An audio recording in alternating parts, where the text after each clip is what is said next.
until sometimes when he has flares.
All right, we're live, everybody.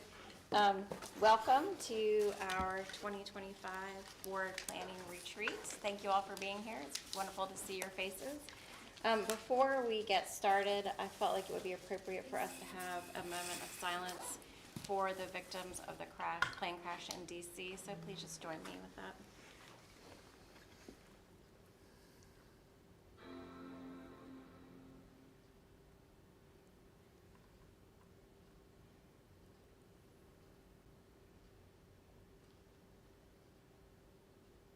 Thank you.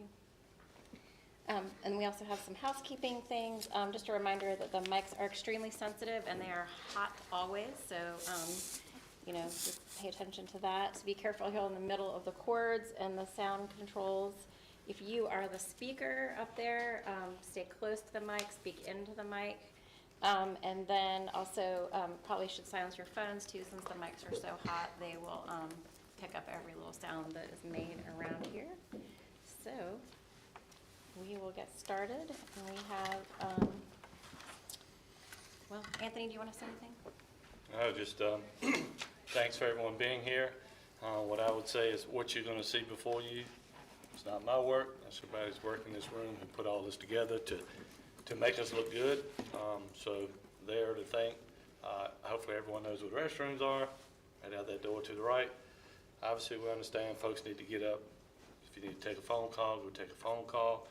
We'll work through, we'll have breaks. Obviously lunch, I think, is over in that room, Catherine, same room? Yep. So, feel free to get up, get you some water, do whatever you need to do. We'll keep rolling. If you decide we need to take a break, we'll take a break, and we'll just get started. Again, thanks everyone for all your hard work. Yep. So I do want to say thank you to the staff and everybody who got all this together, and thank you for all your time and putting your presentations together. And also want to say one thing is, as mayor, I get asked a lot when I go places, like, can you give me an update on what's going on in the town? And I think that for me is always a moment for me to brag about all of you and all the hard work you're doing. We're so proud of everything that the town has accomplished and continues to accomplish. I think every day I get a compliment on one department or the other of something that has been handled wonderfully. I think the most recent one was Public Works with all the ice. I think we were the town that was ahead of the game on that for sure, and much appreciated. I had one, there was a coworker whose child was in a car accident, and then police helped this child. He was a minor teenager and kept him comforted, and they were grateful for that. And so I appreciate all of you and all the hard work you do every day. I think we have the best town in North Carolina. I mean, we just do. So, and it's because of all of you. So why don't we get started then? And we have first up the hottest topic around, engineering and public works. roads and traffic. Well, we're gonna hit the goal, the FY '25 goal. Oh, we're doing that first? Oh. Yep. I skipped that on my agenda. Well, you may want to, I don't know. FY '25 goals.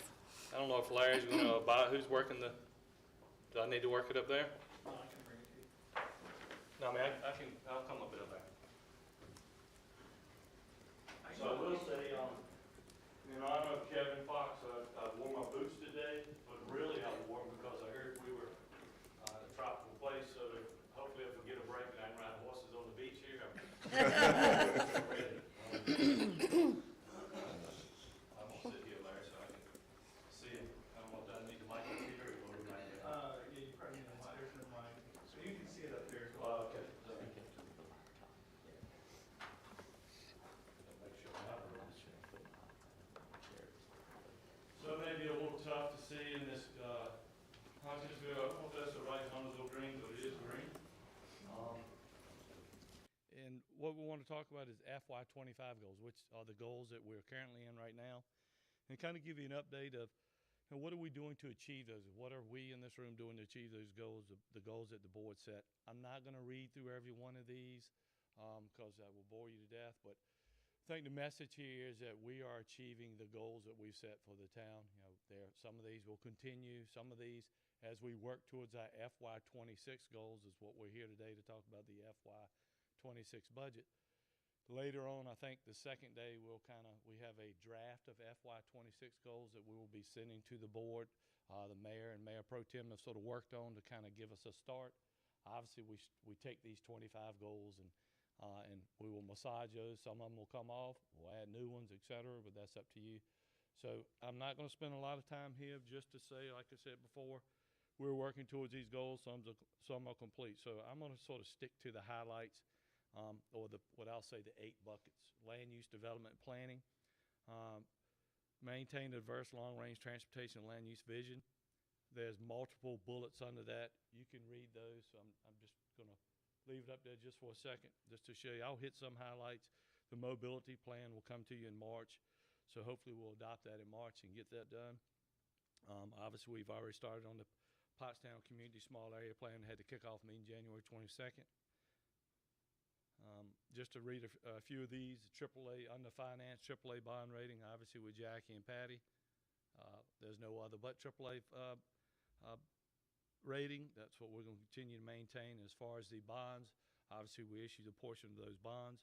And then grants, what I would say on the grants and the various grants, we're going to continue to seek grants. That's something that this staff has done well, looking at grants and digging under rocks, et cetera. There's many grants here. Some of these carry over multiple years. You may get funding 2 years from now. You may get funding this year. There's lots of grants we're working on.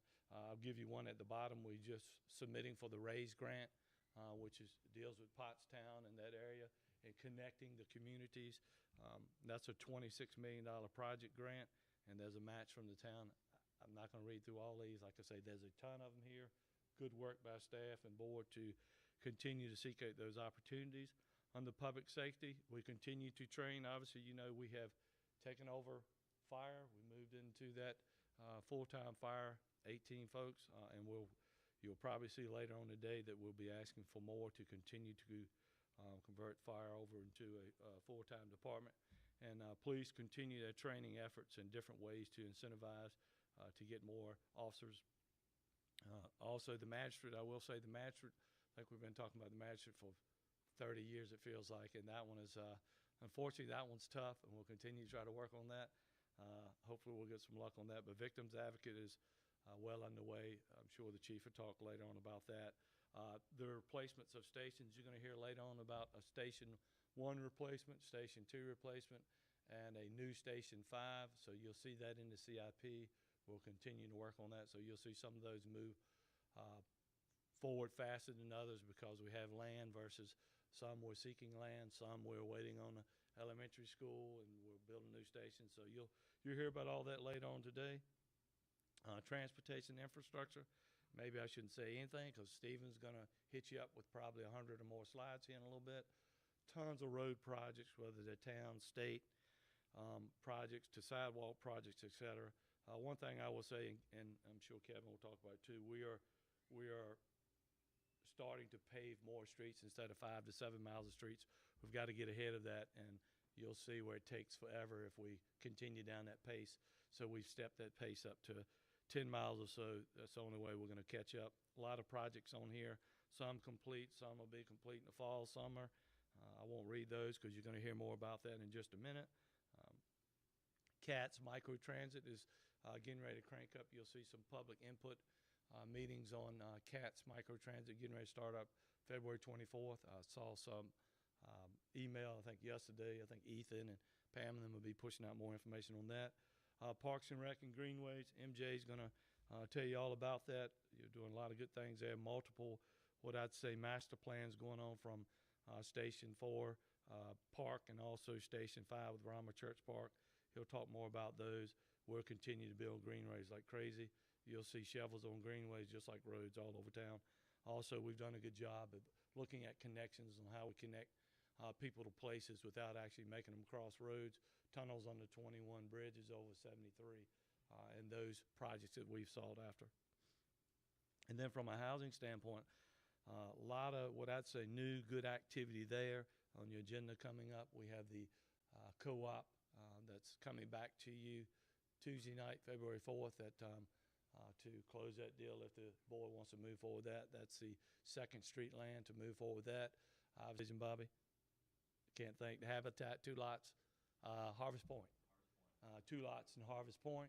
And then we have another opportunity, I think, that's going to make itself available here in the next week for some other attainable housing opportunities that hopefully we'll get to talk about. So I think the board's doing a great job moving this goal forward, and also working on things like sidewalks and Huntington Green, et cetera. So lots of different things here to read about that's come out of the task force.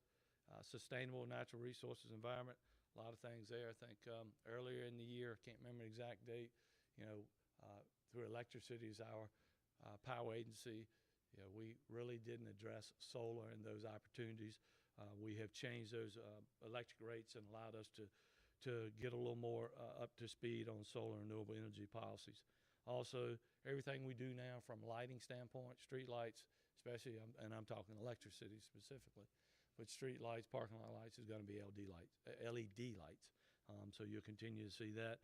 The Sustainability Committee continues to bring things forward, from tree policies, et cetera. So that group is going to continue to bring stuff forward, and you'll see text amendments for that. Facilities and asset management, just look out at the back window of Town Hall. You'll see progress on the new Town Hall. It's really coming along and looking great. Also, HFFA, Zach will talk about later on various things that they're doing in HFFA, from having to do the air filtration system to also utility burials, et cetera, that are going on now in front of Huntersville Elementary to new substations on 73. So that was very quick. You can read all that. All this stuff will be online. Bobby, Ethan, and all, Pam will post all this online so the public can view that. What I would say is Stephen and Kevin are going to probably take you away now for a good little while. A lot of slides. So turn it over to, I guess, Stephen and Kevin. Anthony, while they're coming up, can I add 2 comments? We shook up the agenda, I would say, a little bit this year. If there is a theme this morning, I would say we have engineering and Parks and Rec presenting before lunch. To me, those are a couple of the most capital-intensive departments. So when you look at our CIP, our capital improvement program, that over the next 5 years is considering projects over $200 million. They're not all engineering street projects and Parks and Rec, but that's where the bulk of the money is. So that's how we're starting this morning. Here's the other thing I'd say. For me personally, and I believe for all of us collectively, if you have a question, I encourage you to make this conversational rather than someone just giving a speech. Please, if you have a question, feel good about stopping us and let's make this conversational. I don't think this is a shy group, just saying.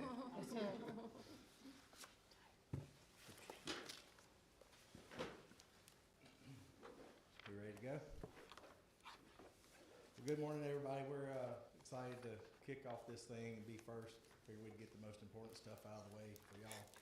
So just a real brief, I'm gonna try to be really short up here. Trot's got what everybody wants to hear about, all the good projects and stuff, so I will, keep this pretty brief.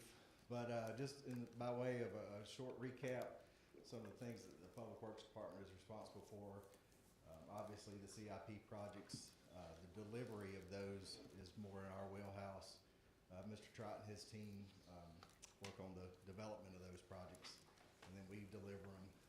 Street maintenance, that's potholes, resurfacing, all that good stuff.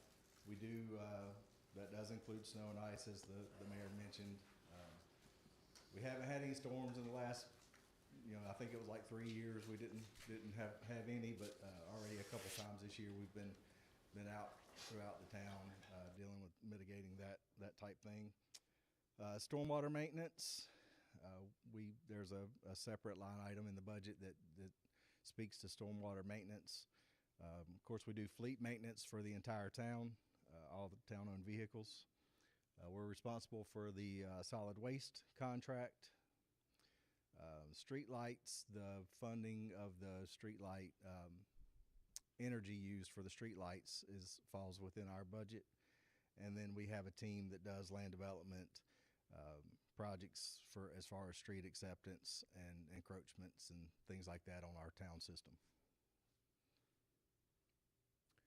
What I plan to talk about, dig a little deeper in today, is the POW bill funding, solid waste fees, and public works staffing.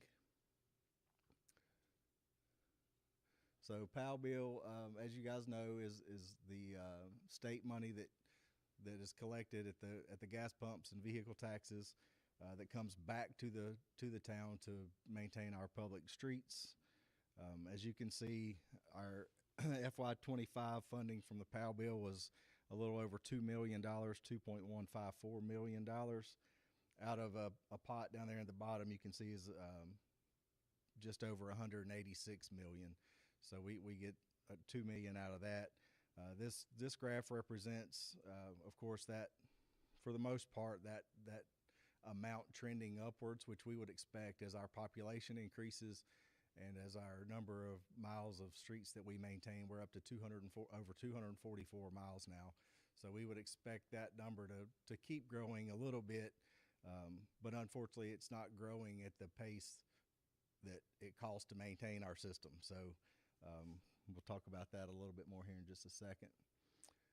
I like to do this exercise. We've been doing it for a lot of years, but the cost to mill, patch, and resurface 1 mile of a street, this number shocks people all the time when I say it, but you got about $50,000 to mill the street, $45,000 to patch 10% of the area. So that's the really bad areas where the potholes and alligator cracking and things like that are occurring. We patch those, to a full depth of asphalt. And then it's about $175,000 to put 2 inches of brand new asphalt down on a mile of roadway, for a total cost of about $270,000. Yes. Last 5 years or so in terms of cost increases? It really has not. Yeah, it's that's staying pretty consistent. And as our projects get bigger, the economy of scale, we're getting better prices from contractors. If we had smaller packages, that cost would go up. But as we increase the size of the contract, we're getting better deals. And we're fortunate that it's a very competitive process. We're fortunate in the Charlotte metropolitan area to have several contractors that own their own asphalt plants. So other places in the state are probably paying higher, if they have to truck the asphalt, greater distances and things. So, as I mentioned, 244.12 miles at $270,000. If Anthony told me to go out tomorrow and resurface every street we have, it would be about $66 million to do that. What we kind of look at is if we spent 85% of the 2.1 million that we get from POW bill, because I have to reserve 15% for street signs, vegetation management, other things that we use POW bill dollars for, other than resurfacing. So if I took 85% of that money and every year to do resurfacing, our streets are gonna get resurfaced about every 36 years. And, you know, your citizens aren't gonna, that's not gonna work for them. We're seeing asphalt lasting 18 to 20 years probably is a good number, depending on a lot of different variables, but, you know, the number of vehicles that travel on the roads, the weight of the vehicles, all that kind of thing. So, I would say on average, we're about every 20 years. As Anthony mentioned, historically, the funding has been able, we've been able to do between 5 and 7 miles of streets per year. This year, and you guys saw it come across your desk there earlier, we upped that this year to about 10.7 miles. And my recommendation would be to supplement the POW bill funding to increase the paving to keep it at that pace, keep it 10 plus miles per year. And then we can bring that 36 years down to about 25 years, which, you know, is significantly better and, you know, gives a better product for the citizens. And Kevin, what's that cost? It's about, I think our last contract was about 3.5 million. So So you're saying in order to get it at that 25-year cycle, we need to come up with roughly 3.5 million? Yeah, approximately. Well, in addition to the POW bill money, Right. probably another million and a half. Okay, so just, okay. I didn't know if it was 3.5 additional dollars. No, sir. No. Okay.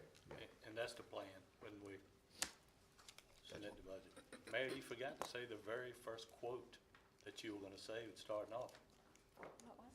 the quote we talked about. I That you forgot. told me something about taxes or something. Oh, yeah. So it was something you told me about taxes. I Yeah, we had this discussion about taxes, and the town manager and I decided there will be no tax increases this cycle, so that's good news for everybody. So we pack up, go home then. Yeah, we're done. All done. All right, any other questions about that before I move ahead? All right. The next thing I want to talk about is sidewalk maintenance. Again, I feel like sometimes I'm standing up here as a broken record, talking about the same things over and over, but it's the challenges we face. Sidewalk maintenance is continuing to be around 800 to $1 million every year, largely due to Bryan Street trees.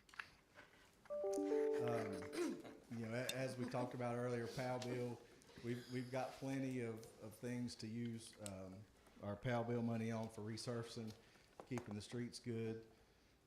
This past year, general fund supplemented the POW bill dollars for sidewalk maintenance, and my recommendation is to continue to request general fund dollars to help offset the cost of sidewalk maintenance. So you'll see that in the budget. My budget request again this year is to, again, supplement the POW bill funding to handle sidewalk maintenance. And then the last thing, well, no, it's not the last thing. I'm sorry. We're talking about the solid waste fee. This is a decision that we're going to be looking to you guys for guidance. The current year solid waste fee for residents is $154 per household.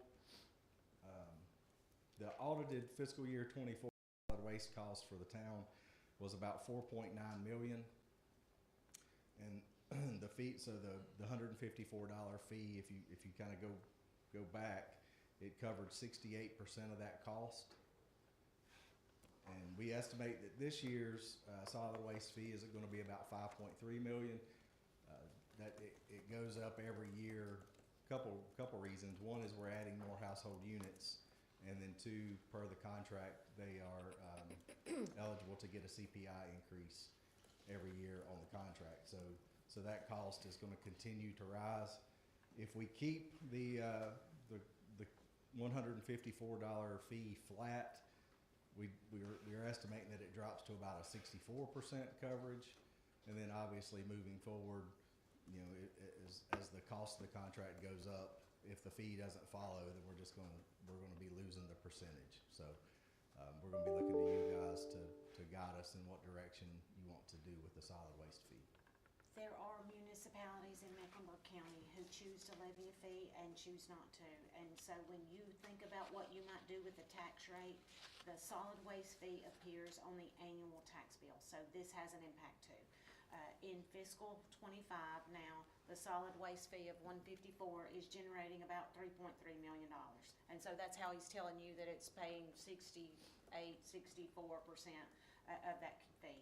It's a philosophical decision what to set that fee at. You can make that fee zero. You can, I'm sure there's probably a limit on that fee. I'm not sure what it is, but previous boards have chosen to attempt to collect, to eke toward a higher percentage of covering that fee.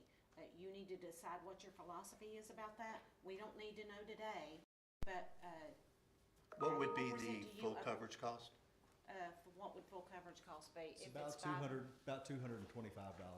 So for this coming year, that's what it's costing us per household, $225. So unless you give us direction otherwise, we will prepare a budget that Anthony will present to you in May that will have this $154 fee in it. You could make it $150, you can make it $50, you can make it $208, $225, whatever he said. Yes, ma'am. Remind me, I know we talked about this last year, but remind me, was there a time where the solid waste fee was built into the taxes? Did we change it to a fee at some point? Huntersville started charging a fee in about 2005. And that was to avoid raising taxes. Is that correct? Yeah. Yeah, that predates all of us, but yeah, I believe that was the case. Nobody was here in 2005? I'm just kidding. Good. I personally am in favor of putting that into the tax rate. I know that looks like a tax increase, but it removes the fee, and I think for those that are, they don't have as much money as others, it would be beneficial to them, and I think it's worth considering and looking to. The $3.3 million we're getting from that fee is a little more than 2 cents on the tax rate. My recollection is in the last 2-3 years, Davidson took that action. They had a higher fee, and they decided not to charge the fee anymore and converted that fee into the tax rate. Actions have consequences. I ask you to be cognizant of two things. One of them being, when you set that fee at $154, that's a finite number, and so it's just math. When you set the fee at $154, that impacts a lower valued home more financially than it does a higher valued home, because you set that fee at an exact figure. The other thing I would say is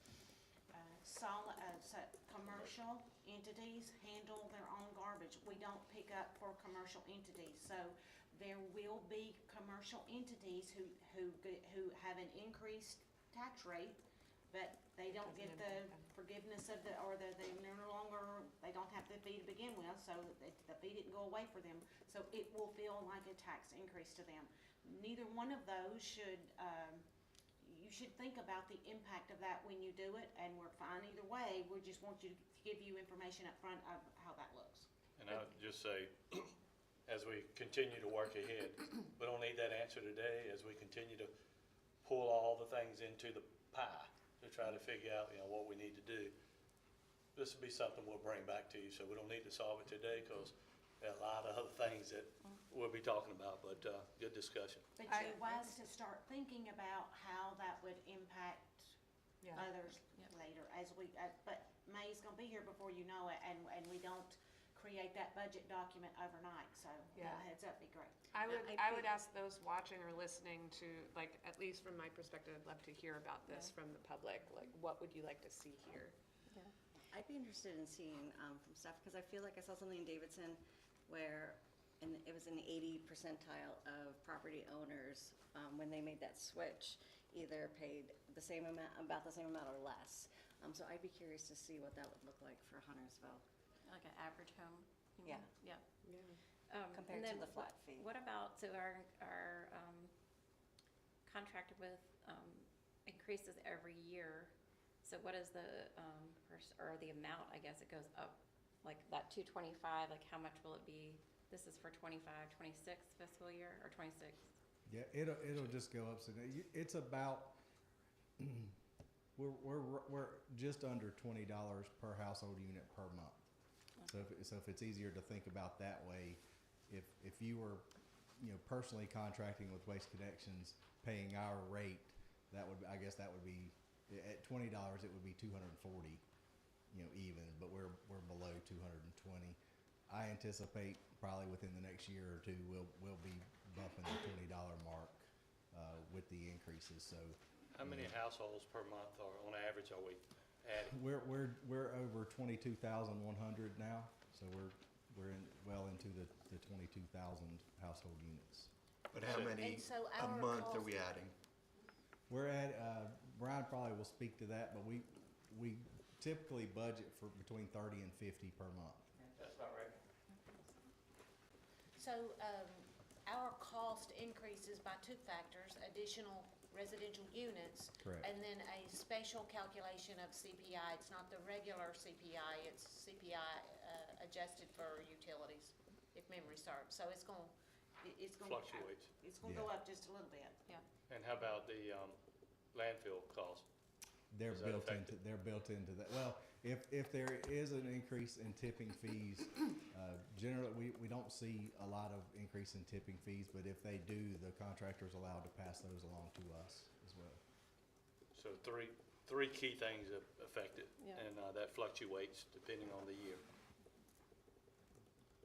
Can you remind me, because you mentioned commercial, multifamily, how do all of our multifamily, is it depending on the different developments, or are they a part of our solid waste? Yeah, or so do they we separately? do, generally if it's, I kind of think of it if there's a roadway network where the Waste Connections can get to every resident. So we do have some duplexes, but most, by and large, all like apartment complexes and things like that have their own dumpsters. If we don't provide dumpster service. Yeah. Typically, if they have a little roll-off can as ours, typically, but Yeah.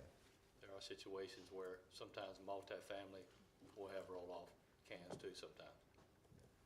But the townhouses and duplexes are part of our, Correct. Yes, ma'am. Any other questions about solid waste? Good, that's Yeah, good, that was gonna be the hot topic good today. discussion. That's all I care about. Next thing, again, not to sound like a broken record, but, we continue to have, some challenges with staffing.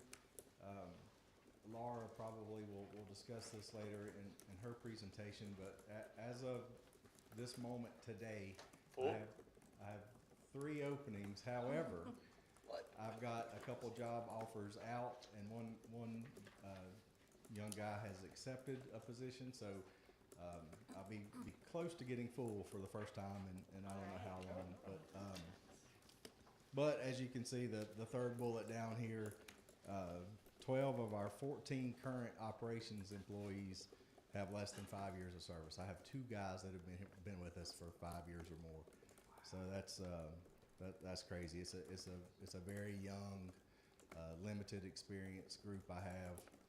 The things we ask of them, they're rock stars. I can't speak highly enough for the work that they do and continue to do. But it is our experience is down. So, and the last bullet point is, we'll continue to have the turnover, and a lot of our difficulty is finding qualified applicants. We find that we fill most of our slots in the entry level. We've been fortunate to get some guys right out of high school or right out of college come to work for us. So they're young and got a lot of energy and strong backs, and that's what we need. But the upper positions, the equipment operators and the crew leaders, that's where we really struggle. So when we get these young guys in, we're aggressively training them and trying to get them promotable so that we can promote from within and just keep moving folks up. But so I think we're the private sector around us. You guys see it. The construction is just crazy. So, once we get these guys trained, they can go work in the private sector doing this, basically the same thing they're doing for more money. And so I don't see a way really to fix it. We'll continue to have those struggles. But just wanted to hit on that real briefly. Now it's over to Mr. Trott. So any questions of me before I turn it over to Mr. Trott? Thanks again, guys. Appreciate it. Some of these, last year, everybody was, for the most part, new to a lot of these projects. So he may not spend as much time on those projects this year, probably in the ones that are in, I'd say, this year, next year, the first 2 or 3 years in the CIP, the ones that are in the outer years, maybe not as much.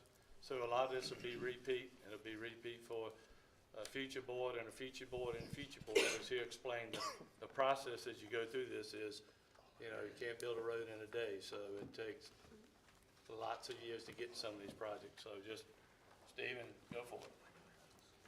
All right. I'd say just like with Kevin's, as there's questions as we go along, please stop. Let's dig into the ones where more information is needed. For those, if you understand and we're good, then we'll continue to move on. Lots of projects, lots of things going on. So what's up here in front of you today is, these are just some of the main things that we work on or work with.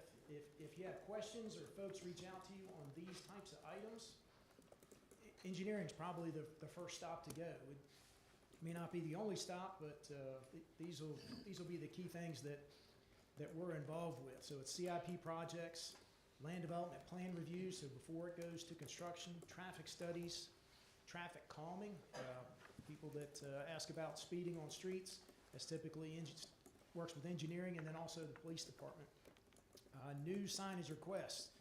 Folks want to know, hey, there's no signs on my street. There's no speed limit signs. Starting with engineering is probably a good place to go. And then I'm also going to talk about, here in more detail, ADA sidewalk compliance. And then one of the many things we coordinate with DOT on is their projects they have in town. So again, I'm going to talk about all these things here, and I'm just going to dive right on in since it's a lot of information. So maps probably hard to see. It's hard to show a whole town map and then dive down into each individual street, but we have about 304 miles of sidewalks in town. Kevin was talking about street miles. Sidewalk miles are different because you may have sidewalk on both sides of the street. There's also streets that have no sidewalk. So there's going to be a different number here for sidewalk versus lane miles that you can drive on.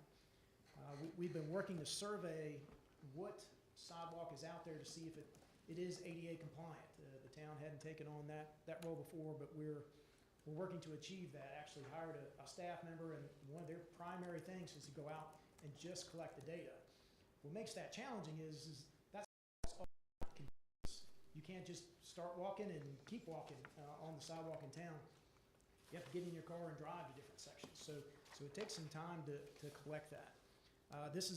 We have made a good amount of progress. Last year when I came up here, we had about 50% surveyed. So we've made about a 20% capture rate over this past year, which has been pretty good. Stephen, on the sidewalks, these are town and DOT street sidewalk mileage? Yes, that's correct. The state doesn't maintain sidewalk in town. So this is sidewalk on town streets and state roads. Kevin was saying there's about 240 miles of town streets. There's about 120 miles of state roads in town, which are mostly those main roads and thoroughfares. What we found in collecting of that, almost 2/3 of the mileage in town. We have a question. It's not a question. I wanted to say thank you because you made me look really good. Your team made me look really good recently.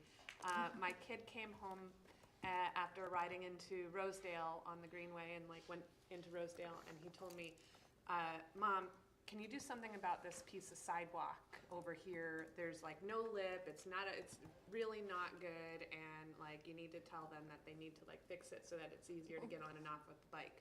I was like, okay, honey, sure. And I quickly forgot about it, and a week later he went into town and he comes home and he's like, thank you. And I was like, what? And he told me that you guys like fixed it and we're on top of it. And I was just like, yeah, I know. I'll say for the fix-it stuff, if it's broken, Kevin's Okay. group's the one that does all the fixing.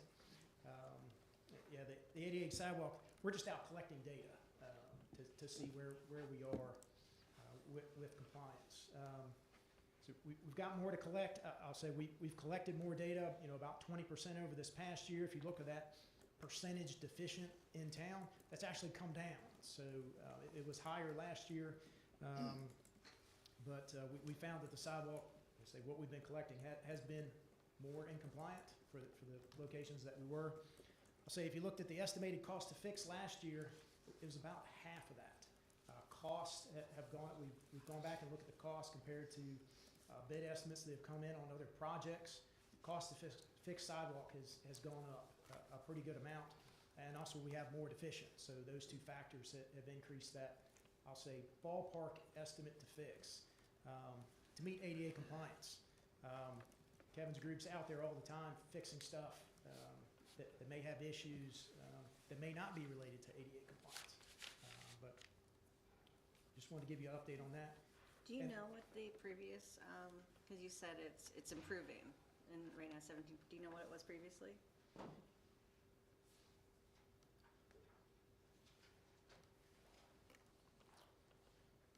Yes.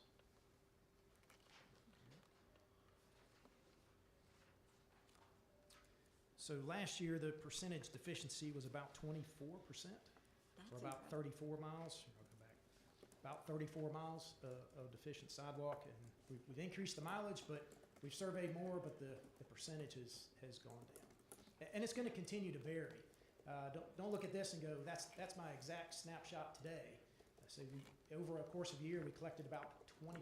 So the other 80% we didn't even look at. So that could have gotten worse. Usually it never gets better. So it'll continue to change. This is dynamic. It's never exactly up to date, and will continue to change for one of the big reasons Kevin mentioned earlier, street trees.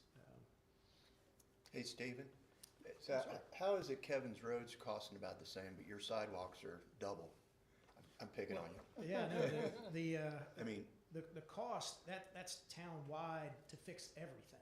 So that's not a per mile cost. Okay. Kevin was talking, $270,000 per mile to fix. okay, I versus thought the just- cost was going up. Okay, I got you. Yeah, the cost per location is going up.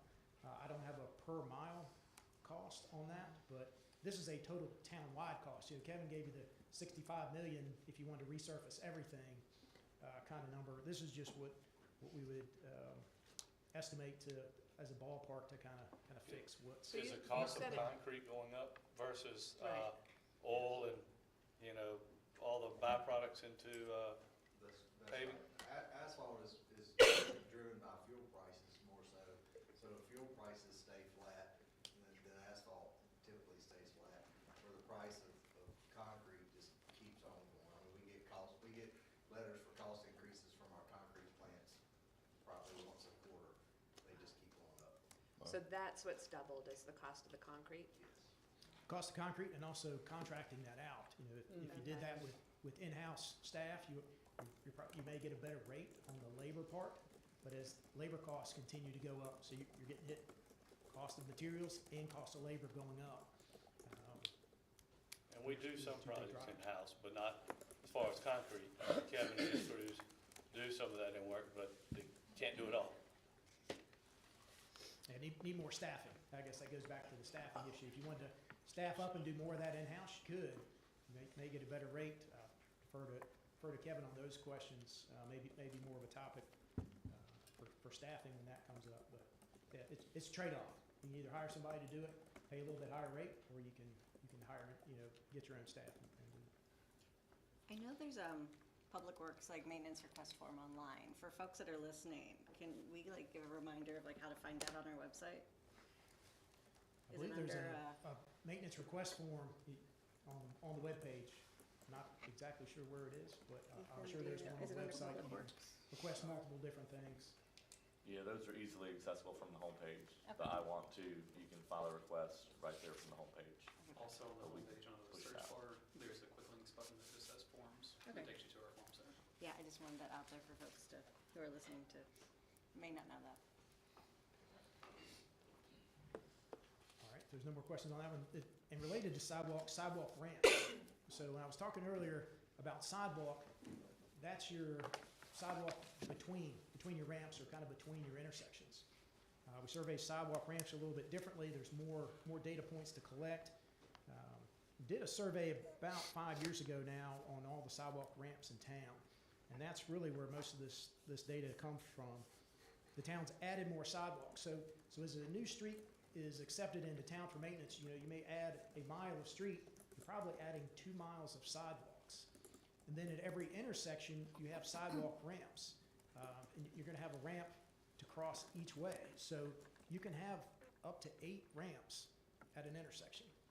Probably have no less than 4 and no more than 8 sidewalk ramps at every single intersection that's added. So that number will increase.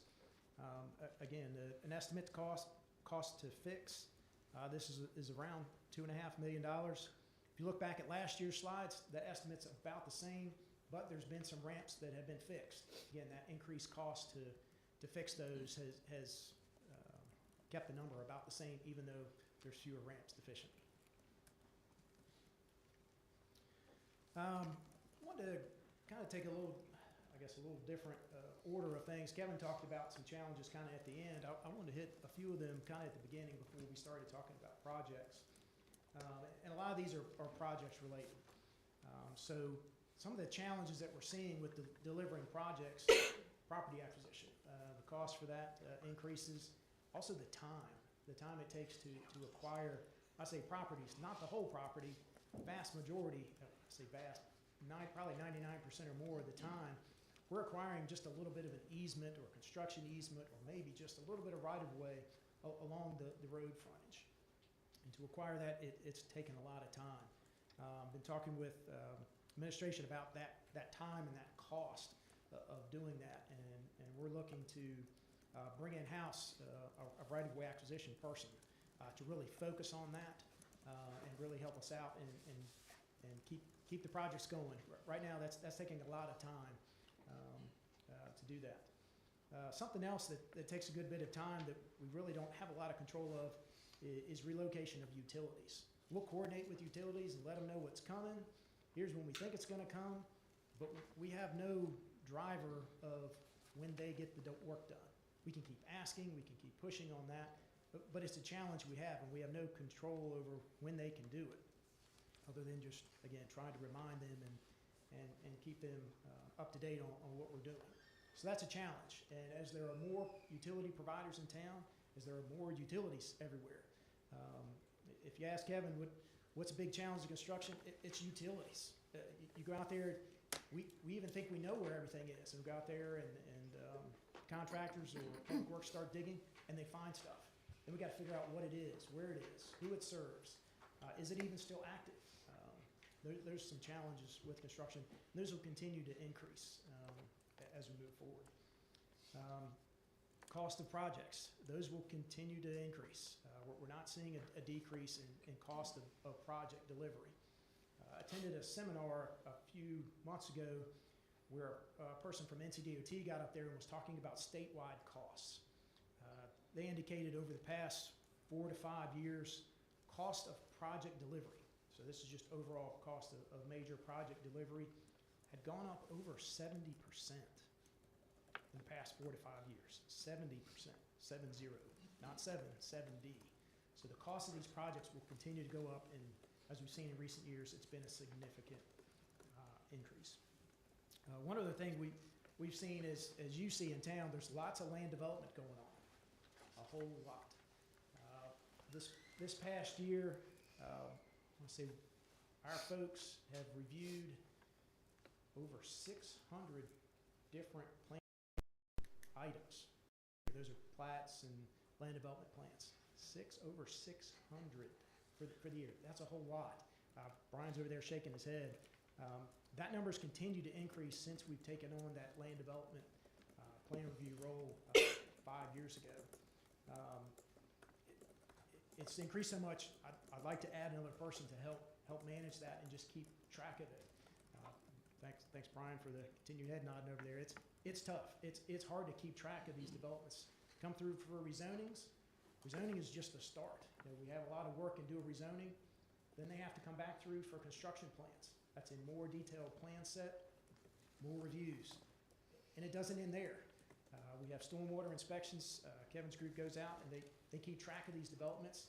Have to go out every month to review stormwater items through the course of the development. That may take years to do. Then we review plats, we review as-bills. This is after it's built.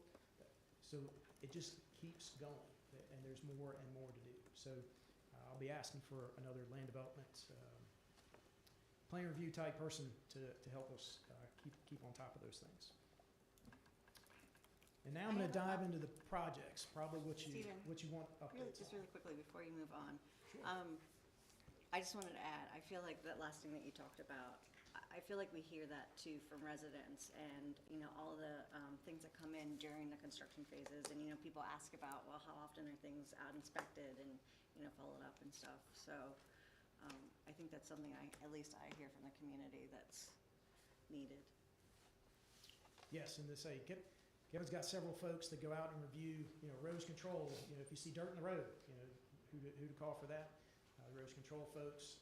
Mud and erosion? Also streets inspectors, too, to go out and inspect the street while it's being built to make sure, to try to ensure that it's being built correctly.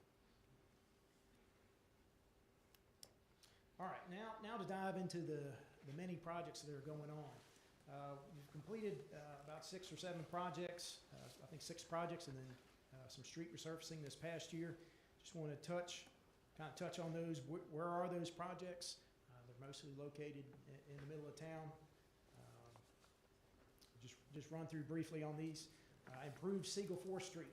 So the town did a little bit of widening, added sidewalk on one side of the street along Siegel Street and 4th Street, just south of Rama Church Road. That was completed in the early spring of last year. A little small sidewalk project along Huntersville Concord Road between Covington Crest and Centennial.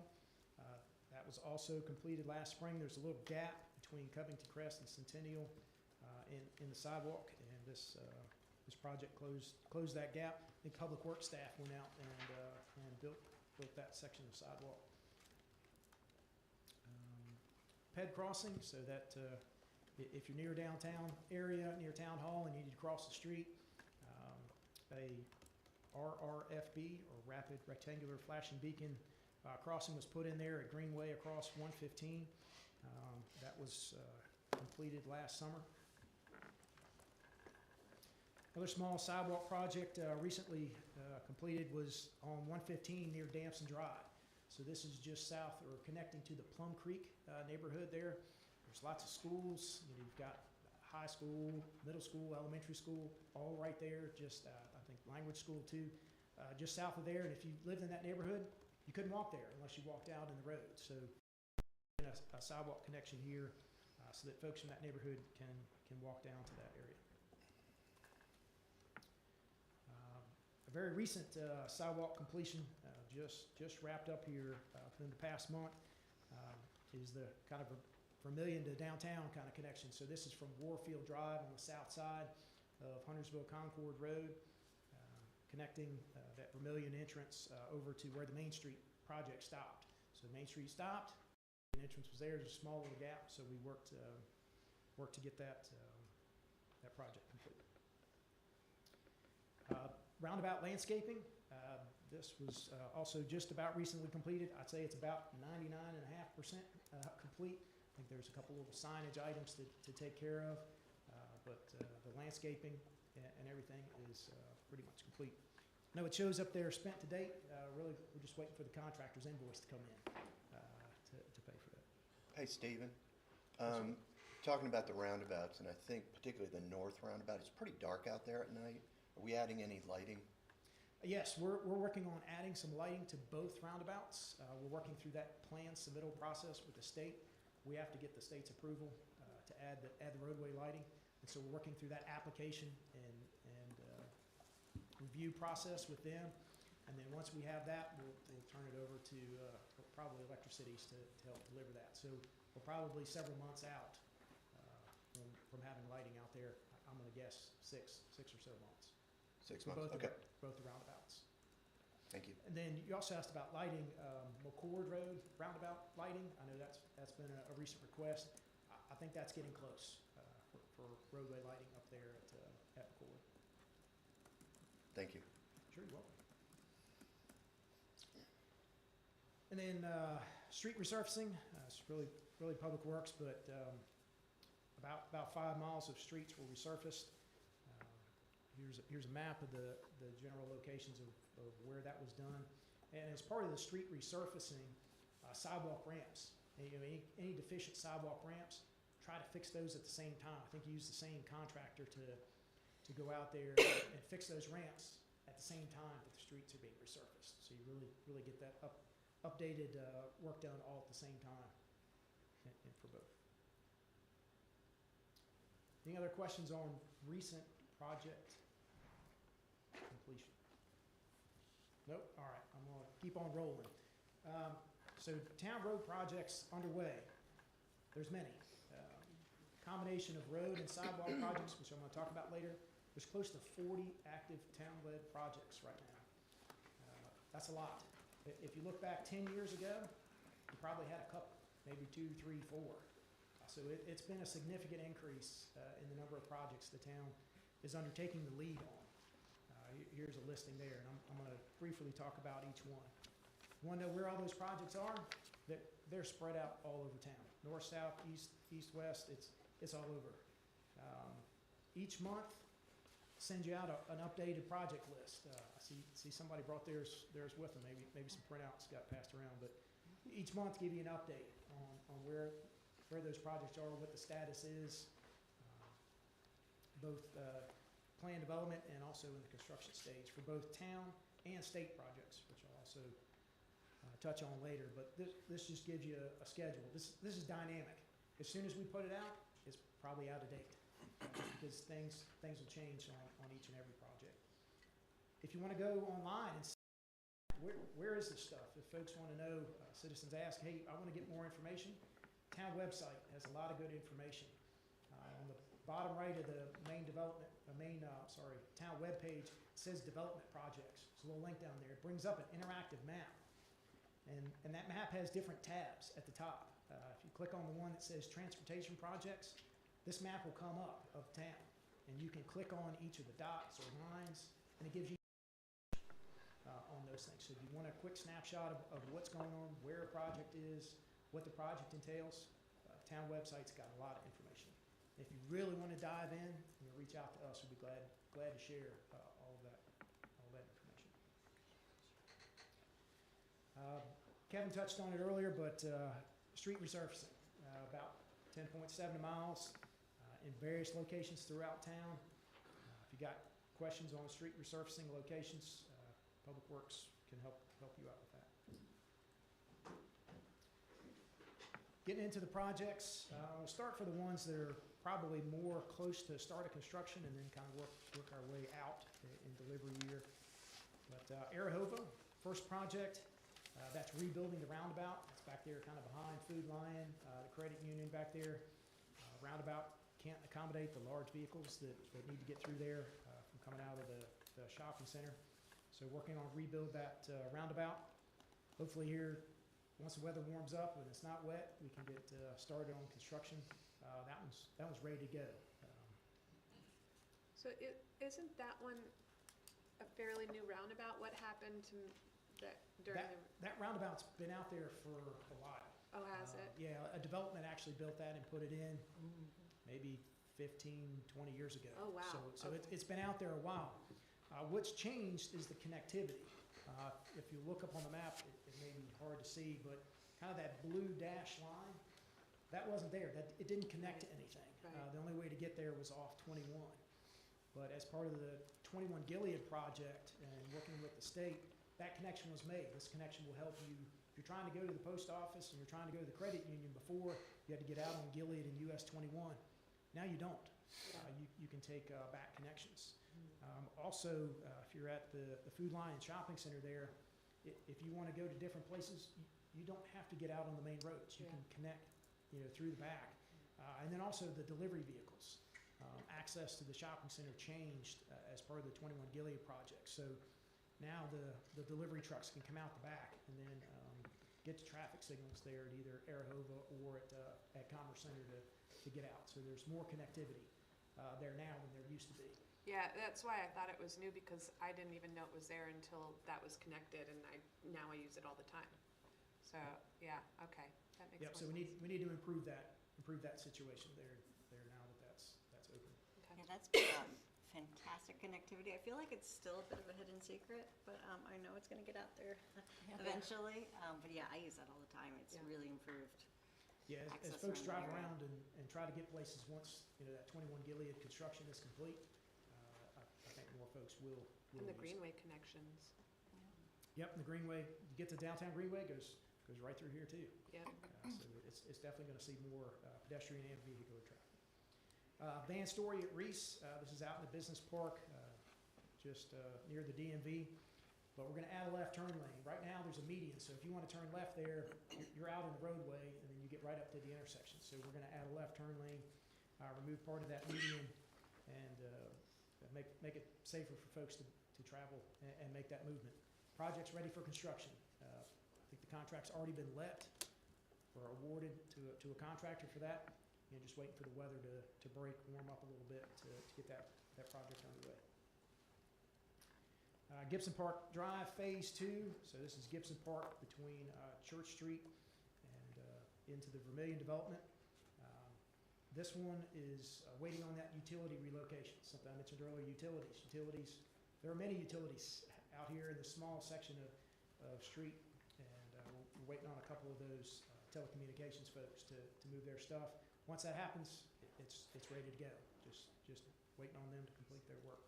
Is it just Hopefully, one company, or What's that? is it just one company that's, There's two companies, two telecommunications companies. that we're waiting on? Yeah, they're waiting on to relocate. They're working on it. They keep telling us they're working on it, and this spring is the target date they've told us. They'll be out of the way. And how far down does this phase 2 run? Does it go all the way to the end of Gibson Park Drive, or does it stop? Yeah, it That's stopped okay. short. I'm trying to, if I can read it. Drake Hill? Yeah, Drake Hill. Okay, So it's between Drake Hill Drive and Church Street. So on the other side of the railroad, just kind of for that first maybe block and a half, there's a little street in between. I think it's Balkan that connects in, but I know at one point we had Gibson Park Phase 3, which is from Drake Hill down to a section on Gibson Park that is, yeah, Now- further on up into Vermillion. yeah. And I Yeah, think the that previous section of board, street hasn't been improved. If that's a project you want to take on, I'd So- like to, so go ahead. is there a phase 3? I was gonna ask, was there gonna be a phase 3? right now, there's not a CIP project to do that. That's a potential if that's one you want to add, I guess, from Drake Hill back up into the rest of Vermillion to kind of finish out that section. The first section that we did was between 115 and Main Street. That was a project that was completed a few years ago to, improve that section. It was a narrow street, no sidewalks. So improving that width on the north side was that first phase. Do the same thing in this second part between Church Street and Drake Hill. And then there still is a section of Gibson Park that hasn't been improved yet. So if that's a project, Yeah, I'd like the board to consider, and we don't do it right now, but consider adding Gibson Park Phase 3 to it. When we get into future projects, Stephen will talk about some of those, so we'll make sure we throw Okay. that on the list. Thank you.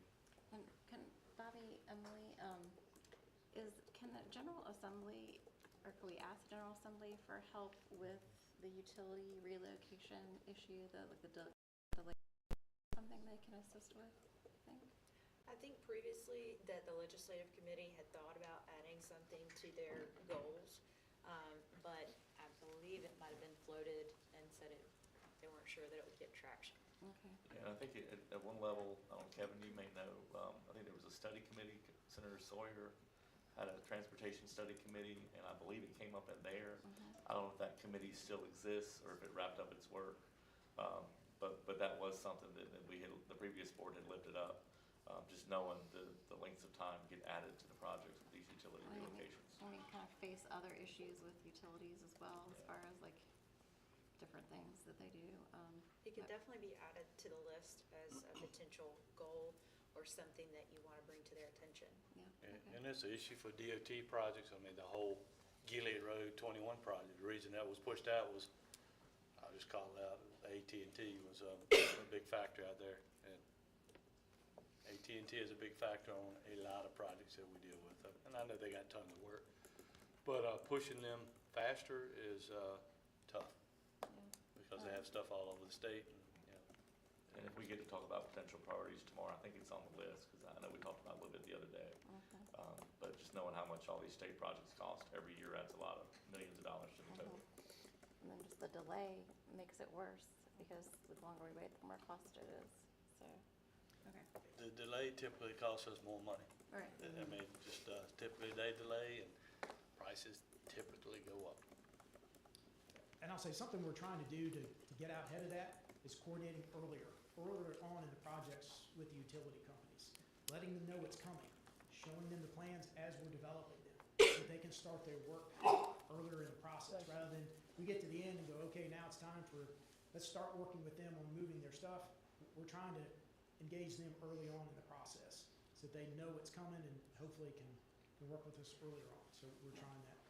Kevin was mentioned that on this one, while we're waiting on utilities, I think Kevin said this Friday, going ahead and getting bids on this project. So, I'm sorry, next Friday.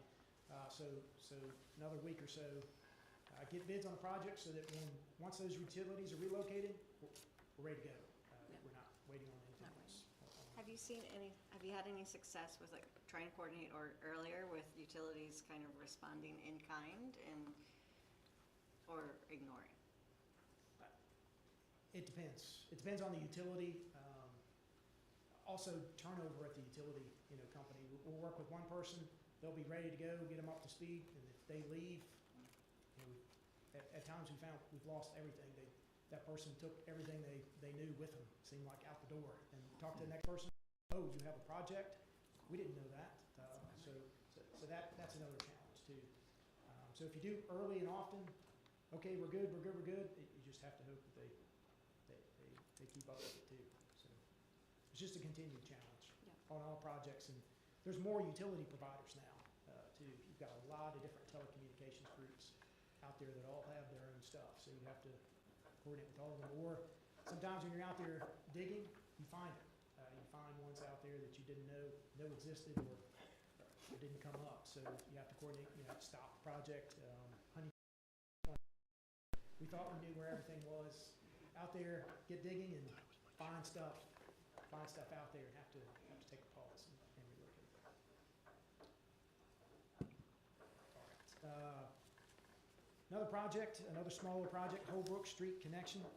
This is connecting Holbrook Street over by Aldi over to Dallas Street. This one's ready for construction too. The project here is just waiting on the US 21 Gilead project to move some stuff and kind of complete some work in the area. I think they're storing some pipe and things out there on that parcel. That was ready to go hopefully this spring. Beatty's Ford at Gilead. This is out on the west side of town. This is improving the intersection there, just south of where the 73 project will tie in, right there near the fire station. Right now, we're in right-of-way acquisition. Once we get that complete, we'll move into utilities. But this one's either late this fall or, depending on utility relocation, may have to come back in the following spring to get this one started. We will hopefully be done before the state ever gets started out here. Hopefully we'll be done first and out of the way before they even get to that point. Appreciate that intersection improvement. Yeah, so this intersection will get better. It will not fix the problem out there of getting on and off of 73. No, but that intersection is a nightmare. Yeah, this one's a challenge. And so it's a challenge here, but some of the other challenges, 73. Getting people out moving that way. Yeah, so if you're going from Gilead Road to get out on 73, this will help you get out on the Beatties Ford, but won't fix the challenge getting on 73 yet. State's getting there. Commerce Center Drive, kind of coming back to around where Arrowhova Roundabout was. We're going to connect up Holbrook Street on the south side so that you can get over to the north side. So you don't have to, get out on Gilead. So if you're coming from the shopping center or gas station there on the corner and need to get to the post office, you won't have to get out on Gilead. If you're going to the credit union, you won't have to get out on Gilead. You can take these local connections and get there. We're currently in right-of-way acquisition. We've got one parcel left on this one. And then we're also waiting on the state's work out there. They're installing some drainage and improvements at the intersection too. So ours builds on top of theirs. So we have to wait for them to get done with them. And we're currently getting some utilities relocated at the same time. We have the right-of-way to be able to relocate those. So we're going ahead and getting them to do that. So when the state gets done, we'll be ready to go. Hopefully later this calendar year. Farrelltown Parkway. This is extending Farrelltown Parkway in Walden up to Rama Church Road. Got some construction dates on here, kind of phase 1, phase 2. What we look to do is break this project into 2 different pieces. Work on that north-south kind of part, get most of that work done first, and then the Rama Church, however you say it, piece come in, after that. So kind of work that piece in the subdivision first, and then the Rama Church next. Hopefully, we can get that north-south part that's in the subdivision started on that later this year is the hope. I may sound like a broken record on Farrelltown over the last few years, but I know there's still a lot of desire from neighbors in that development to look at having some kind of crosswalk by the amenities, clubhouse, bus stop area once that is through. Are there any indicators from NCDOT if that could be, or like how much of a possibility could that be? Yeah, we can definitely look into that. Farrelltown Parkway will be a state-maintained road when we're done. And right now, as I understand, they haven't accepted maintenance of the current part out there, the existing part, even though it's been out there for a little bit. They're still going through that inspection process with the developer. So we can definitely reach out to them and see what the opportunity is there. I'd say right now, the road dead ends right there. Yeah, right now it's not an issue, but I know once it is complete, I mean, with the downhill and the way the neighborhood was designed, like the pool, the clubhouse are all right at that intersection with Sure, yeah, Keys Meadow. Yeah, definitely something we can look into. Sure. If it's going to be a state road, why is it that we're required to build it? We're not required to build it. Well, I know, why are we the ones paying for it? The developer, that wasn't included in the development project to extend Farrelltown.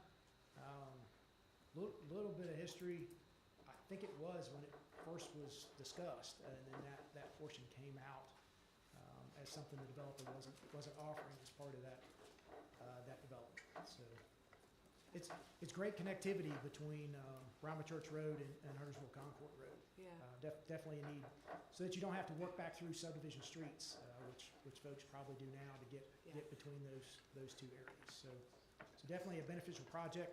It just wasn't included as part of the development proposal.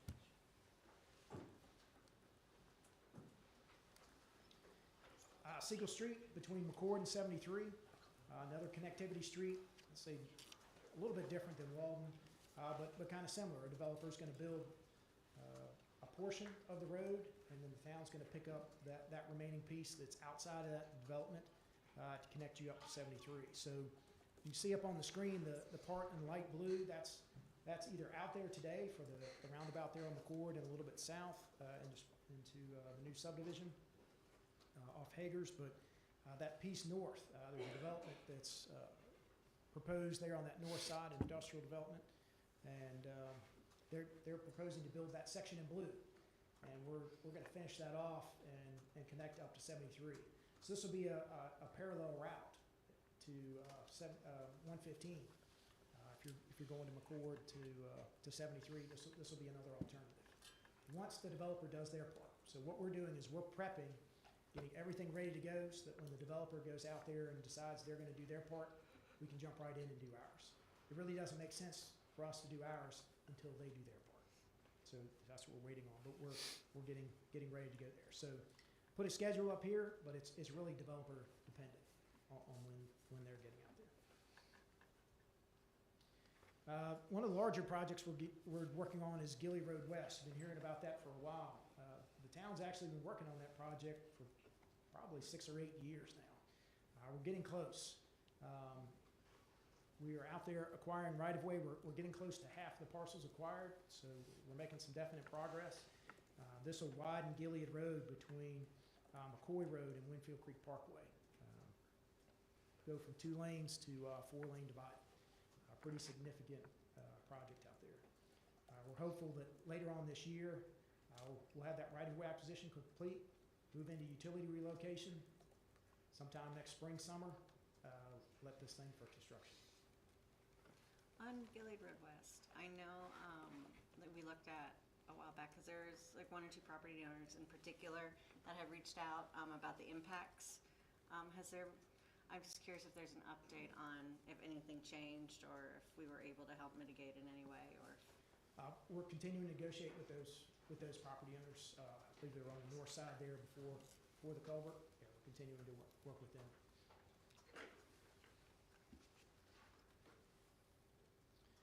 Another project, Beatty's Ford at Hambright.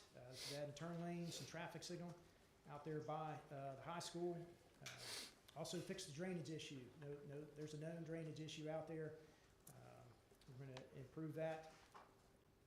The cross pipe that's under the road right now is significantly undersized. We're going to more than quadruple the capacity of stormwater to flow under there. So that will hopefully fix that issue. This up here says right of acquisition. Just found out that is now complete. We are now in utility relocation out there.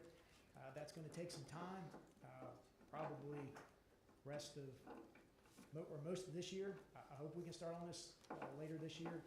There's a major AT&T installation right there at the intersection that all has to be relocated as part of this. So once we can get all of that work done, it'll be ready to go. It's something we've been working on for a long time to try to get through property acquisition. That is now complete. So now on to the next step. I have my finger on that one, so hopefully we can expedite that, so we won't have to send any more pictures of vehicles in the ditch over there. Yeah, that'd be great.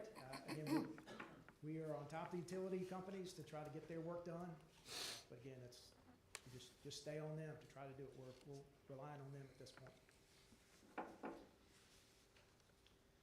All right, staying out there on Beatty's Ford Road, Beatty's Ford at McCoy, or AKA 5 Points, where 5 streets come together. Add turn lanes, realignment.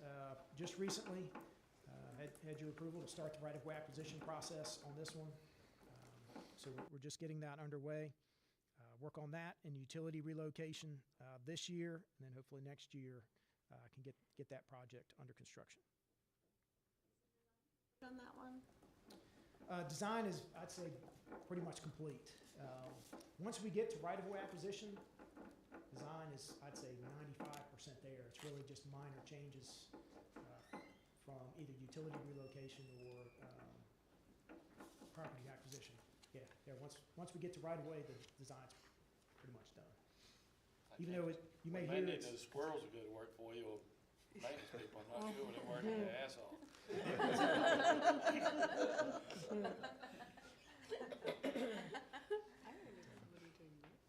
what I thought. All right, next project, Bud Henderson at Beatty's Ford. This is adding a right turn lane out there at the intersection in the school. So for folks, if they're traveling west and they're trying to get to northbound Beatty's Ford, during school times, they may have to sit and just wait because school traffic backs up out onto the road out there. So this will help those folks traverse that area. I think we've just about wrapped up survey on that, and we'll get started in design here on that project. This is a smaller type project. Hopefully not a lot of utilities in the way, not a lot of right-of-way. hopefully this can be a project that can be more quickly completed than your typical 3 to 5 year window to deliver some of these smaller projects. McCoy Hambright and then also McCoy at McElwain.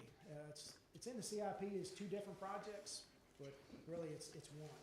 The projects overlap so much on each other. Are really just working as one big set of plans to go deliver the whole thing.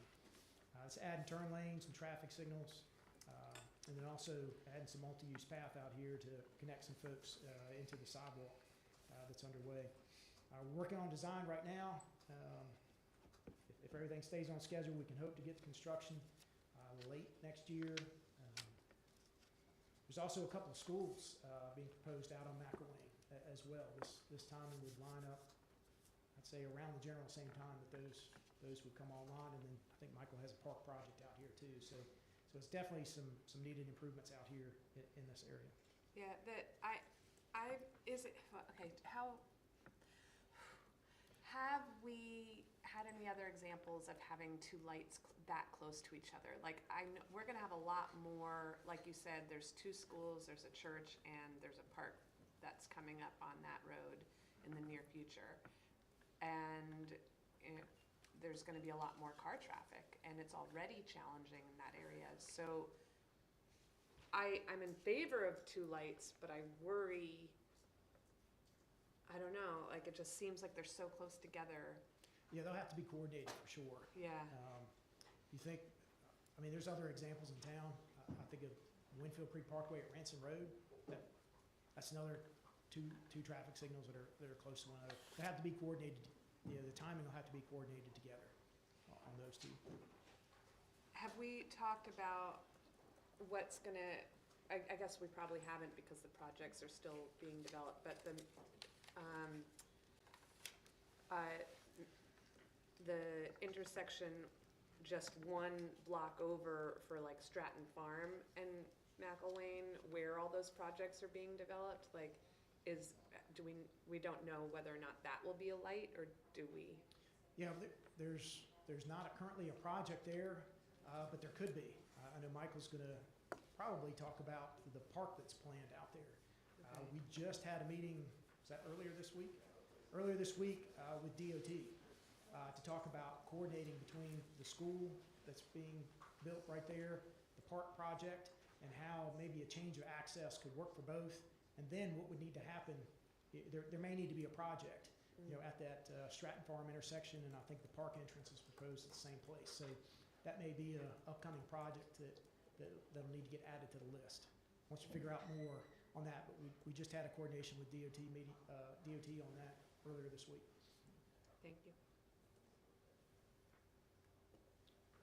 All right, Stumptown Extension, another larger project. This is extending Stumptown over the railroad tracks and connecting up with Stumptown. So kind of filling in that last gap, and then also extending Siegel Street up to Stumptown there, right by the Charlotte Water maintenance and town maintenance facilities.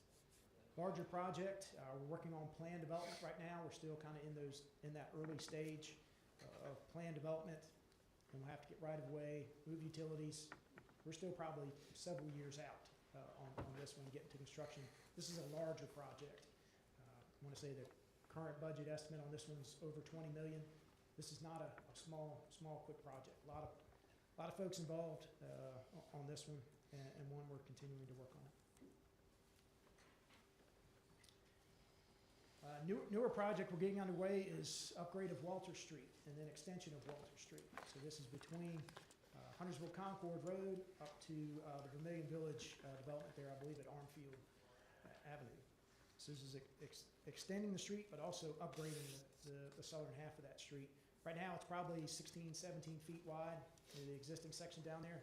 We'll look to bring that up to current standard and then extend it up. We're just now getting some of that survey data, our consultants getting that survey data back and working on the concepts to try to fit the project in there. There's homes that are close, there's driveways that are close, so we've got to probably take several iterations to try to work through a section that will try to reduce impacts to those existing property owners along that street. Huntersville Concord at Warfield.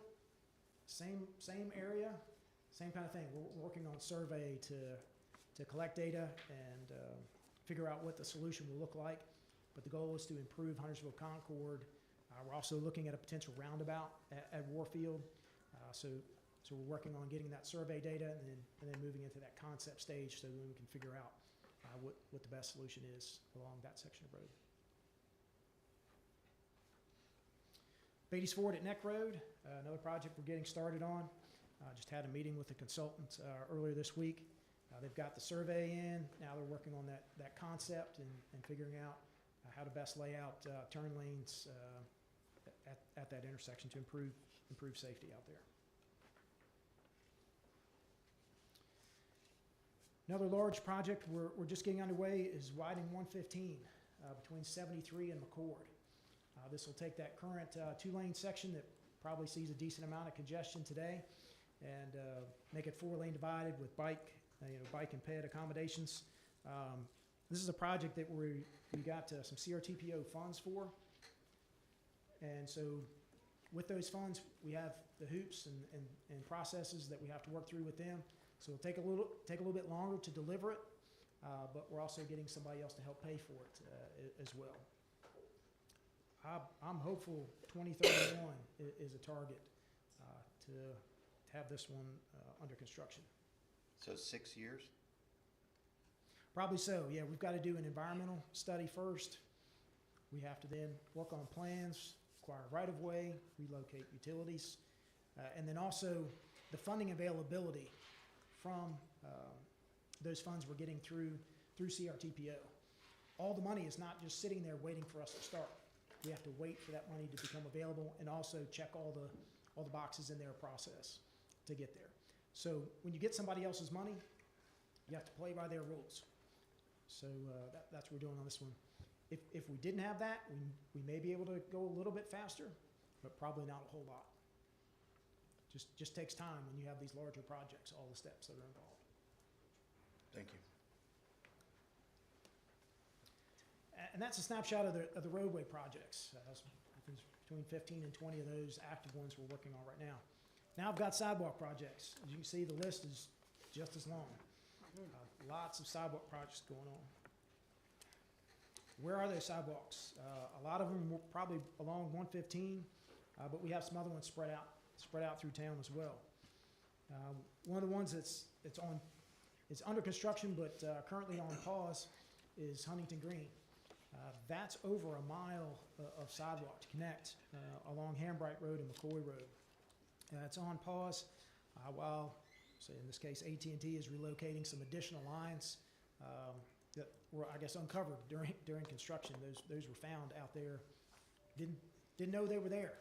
Started construction and they found them. So we've got to take a pause so they can get those relocated.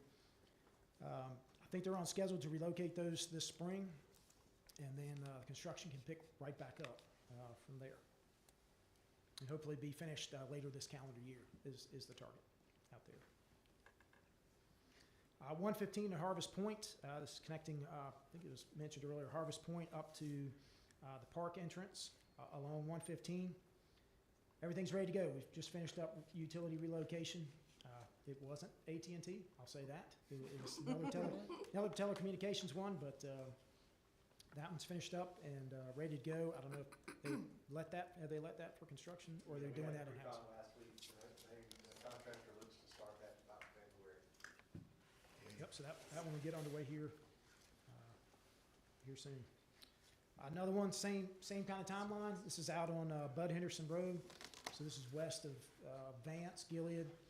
This is the last section, I think I mentioned this last year, but this is the last section of, or last gap in sidewalk between Gilead Road all the way out to Beatty's Ford Road. So that's a pretty long section. This is the last gap on that north side of the road to fill in, ready for construction. Utilities are moved or will be moved as part of the construction. And Kevin, have they already started? It started about, I think a week or two ago, so it's currently active. Yep, so that one's underway. 115, Bellamore to CVS, AKA Jackie's Passionate Sidewalk. Hey, I'm getting old. I'm not sure those cartwheels in play anymore. Yeah, we are trying to work through property acquisition on this one. It's been challenging. We've got two properties that are out there. We're trying to work through that. Once that's wrapped up, we'll finalize our permit with DOT and hopefully get started. I'd say we're getting close with both property owners out there. I keep saying we're close. And a monumental sign with Jackie's Way on it. Yeah, Jackie puts her initials, we can stamp her initials on the corner. Are you Yep, able to definitely say- needed, and you'll see that, or you can see on the map where this is. This is also within that 115, road project that we're doing. So the sidewalk that we put in now, it's gonna get torn up, when we do that 115 project in, I guess, about six years or so. So this is the temporary solution till we get that ultimate solution in probably about 6 years or so. Are you able to say more on what the challenges have been with this one? Is it solely on the property acquisition? That's where we are right now. That's where we're So right one now. of the things we're looking at is, where we are gonna hire, a house right-of-way, agent to help out, speed some of these things up, and to stay on top of that, to push, and then when it comes a point, if I've emailed you and called you and talked to you, 30 times, I'm just using a number, then ultimately, you've probably pretty much gave me the heave-ho. We're gonna come back to the board and say, we're ready to move forward with, potential condemnation. Now, obviously, we always wanna settle, but the goal would be to bring them to the table, so that we can move a project like this. I could have poured it by myself with a wheelbarrow by now. I mean, this is a simple project that is taking years. It makes no sense. So we are going to try different routes to make these occur a lot quicker.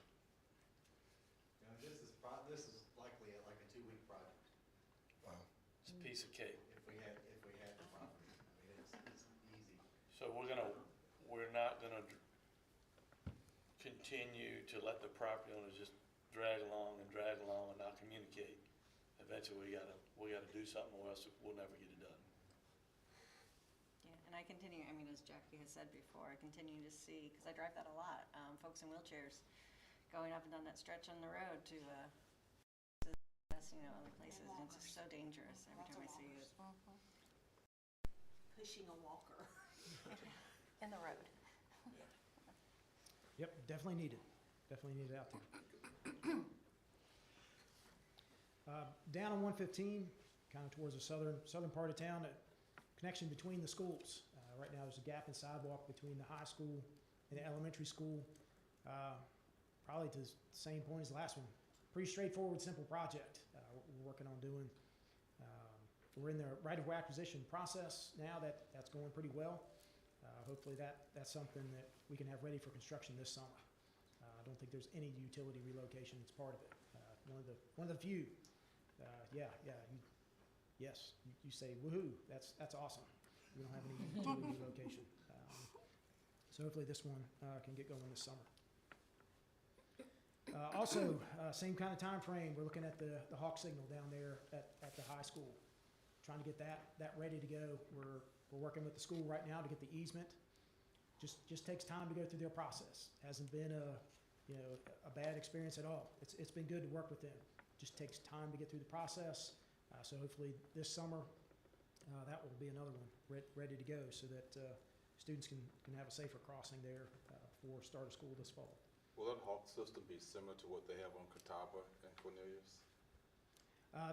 The difference between, I guess, an RRFB or the flashing yellow lights, that's the ones where it's rapid flashing yellow and just kind of warns you.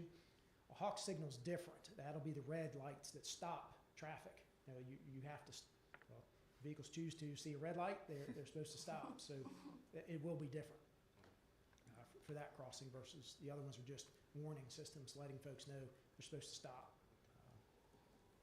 Stop there. And then that will also kind of, this tying in back to what somebody asked about before, but this is not that far from the traffic signal at Alexandriana or Eastfield.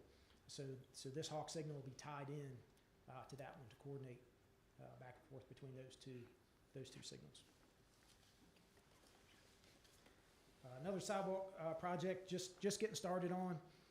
Covington Crest to Vermillion, so this is on the north side of Huntersville Concord between Vermillion, over past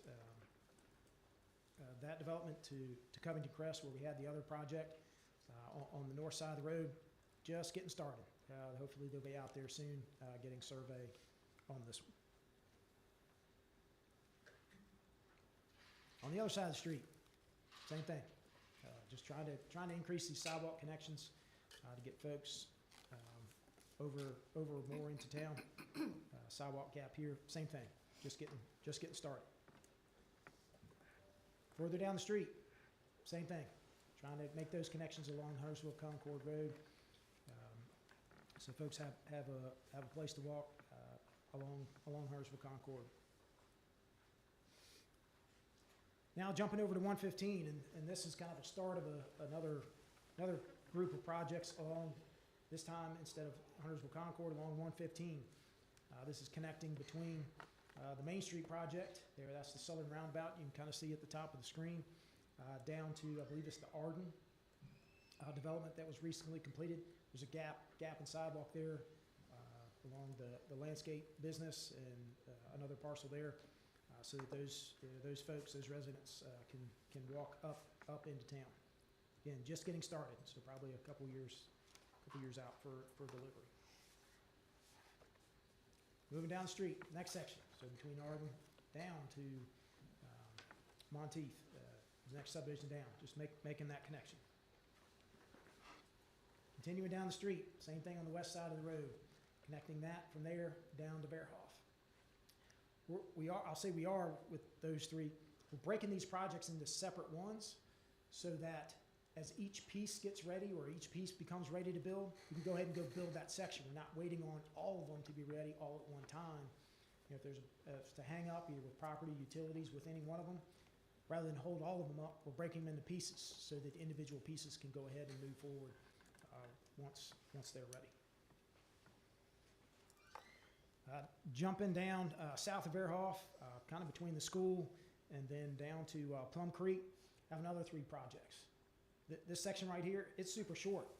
It's probably less than 200 feet between the subdivision and the school. But there's a gap in the sidewalk, so this project would fill in that gap. Continuing on down the street, gap between the subdivision entrances. It's not part of the development, so this project here would fill in that gap.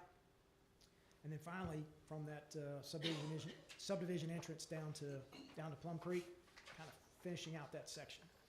So it's a bunch of small gaps along 115. So once all these gaps are completed, you'll be able to walk from Alexandriana all the way up to Huntersville Concord Road. This is filling in the gaps all on that west side of the road with these seven projects with the one down there between the schools. Moving out to Ransom Road, this is a project underway. I want to say survey's just about wrapped up. This is to add sidewalk looking at both sides of the road, north of the elementary school to get up to Stumptown. Right now, there's not anything on either side between those two locations. So that's a brief snapshot of the close to 40 town projects or projects the town has taken the lead on. But that's not all the work that's going on in town. There's about 17 DOT projects currently underway in town as well. Most of those are major road projects. Got a few bridge replacements, and then the town's partnering on adding some underpasses, overpasses for pedestrians and greenways. Again, where can you find out more? Same spot. Go back to the website. There's a lot of good information there. The information that's in the summary list, it's all right here on this webpage too. It's all out there, and this is interactive. You click on each one. It also has greenway projects on here too. Here's a good spot for information. So what are those projects?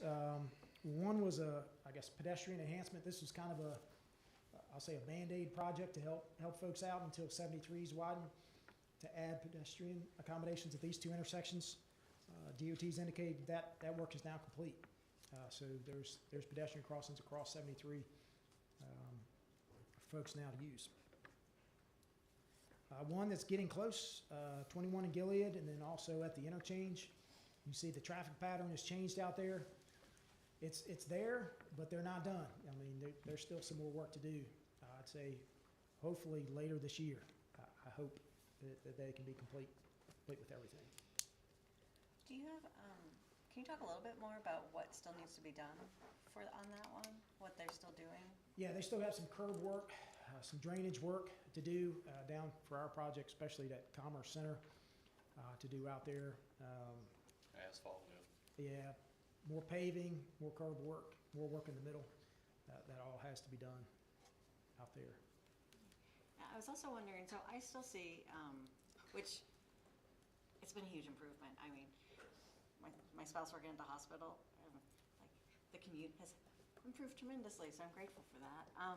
I'm still seeing some CMS buses, not understanding the no left turn and using the Food Line parking lot. Have we communicated with, or does DOT, has there been any communication since it's open to kind of help bus drivers on the routes that go through there learn what the correct? I'm not sure. If there has, say DOT's leading the project, we can ask them if they have coordinated with CMS. We can have, maybe Ethan can push out some info to CMS just to make sure. Yeah. Get those, yeah, see these are all DOT-led projects now. So the town's not in the driver's seat on this one. We're getting information from DOT and passing it on as part of it. Yeah, and I don't know if it's maybe CMS. I mean, I know they have sometimes bus driver, turnover and substitute drivers and things, but it does still seem to be pretty consistent with some of the bus routes not using that or not, understanding. Yeah, there's lots of cones and barrels and signs. It's still a little dynamic out there right now. So if you've never come through there, it's a big change to folks until they get used to it. Same thing happened. Not same thing, but when 73 and 21, when that changed, there was a good bit of confusion and I'll say frustration from some drivers just not knowing about the pattern change up there. But you can see today it's a whole lot better once people get accustomed to it. Yep, same thing. So these are actually two separate projects the state packaged together and are delivering all at the same time. Another state project, North Cross Drive Extension. They're out there under construction right now. This will extend North Cross Drive where it ends now in Huntersville all the way up into Cornelius at Westmoreland. Their estimating completion is late 2026 on that project. This may or may not be one you know about. Asbury Chapel Bridge replacement. So DOT is in the process of replacing the bridge there on Asbury Chapel Road, just south of Huntersville Concord Road. So near where the gas spill, if you're familiar with where we're talking about. They're planning to replace that bridge and get under construction later this calendar year. When they do that, they are estimating, and I don't know if police fire are looking, but they're looking to close Asbury Chapel for 12 to 15 months while that work is being completed. Do we know what that bridge is rated? Because I know like bridges get federal ratings of A through F. I don't know what the bridge is rated. No.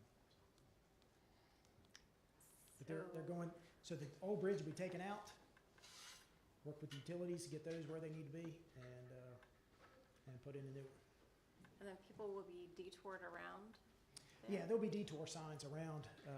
Folks can use, I think 115 will be a detour route for that one. Definitely pass that on to Ethan to push out as that gets closer. But when are they starting on that? later this year is what I understand. That's going to Later this calendar year. cause a kerfuffle. That's what I'm going to say. It's going to cause a kerfuffle. That's Yeah. the word I'm going to use. Yeah, it'll be a challenge. Yeah. For this one. So we're going to hear about that. Next project, and probably many of the projects coming up, work on 73.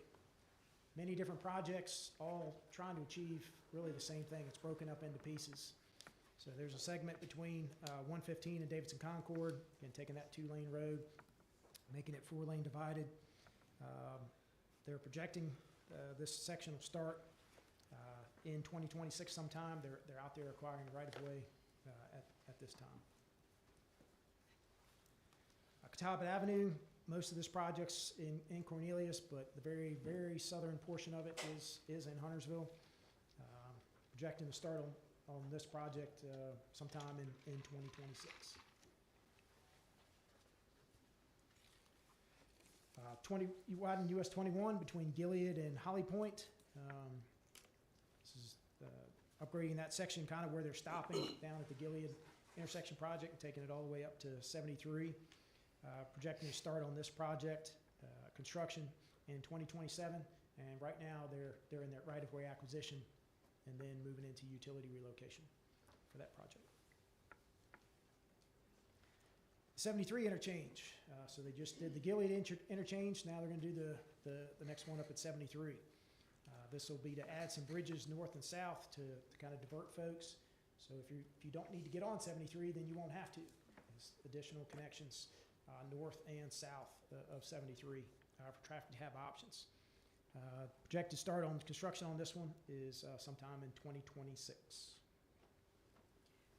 So is construction on that one possibly overlapping with the widening of other parts of 73?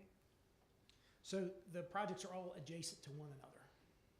So the section just to the east of here is US 21, which that section between 21 and 115 was done, a number of years ago. So this project will go between where that one stopped and take you just on the other side, the west side of the interchange. Then the next project picks up there and goes, pretty much from North Cross over to Catawba. And there's another section between Catawba and Beatty's Ford. And then in the future, there'll be another section between Beatty's Ford and then 16. So they're just breaking up one huge project into different pieces. Do we know what the timeline is on Cornelius's project with North Cross and kind of? Yeah, so North Cross is under construction right now. I think with a construction completion date in a couple of years. So probably close to when that one gets completed, all these other ones will be getting started.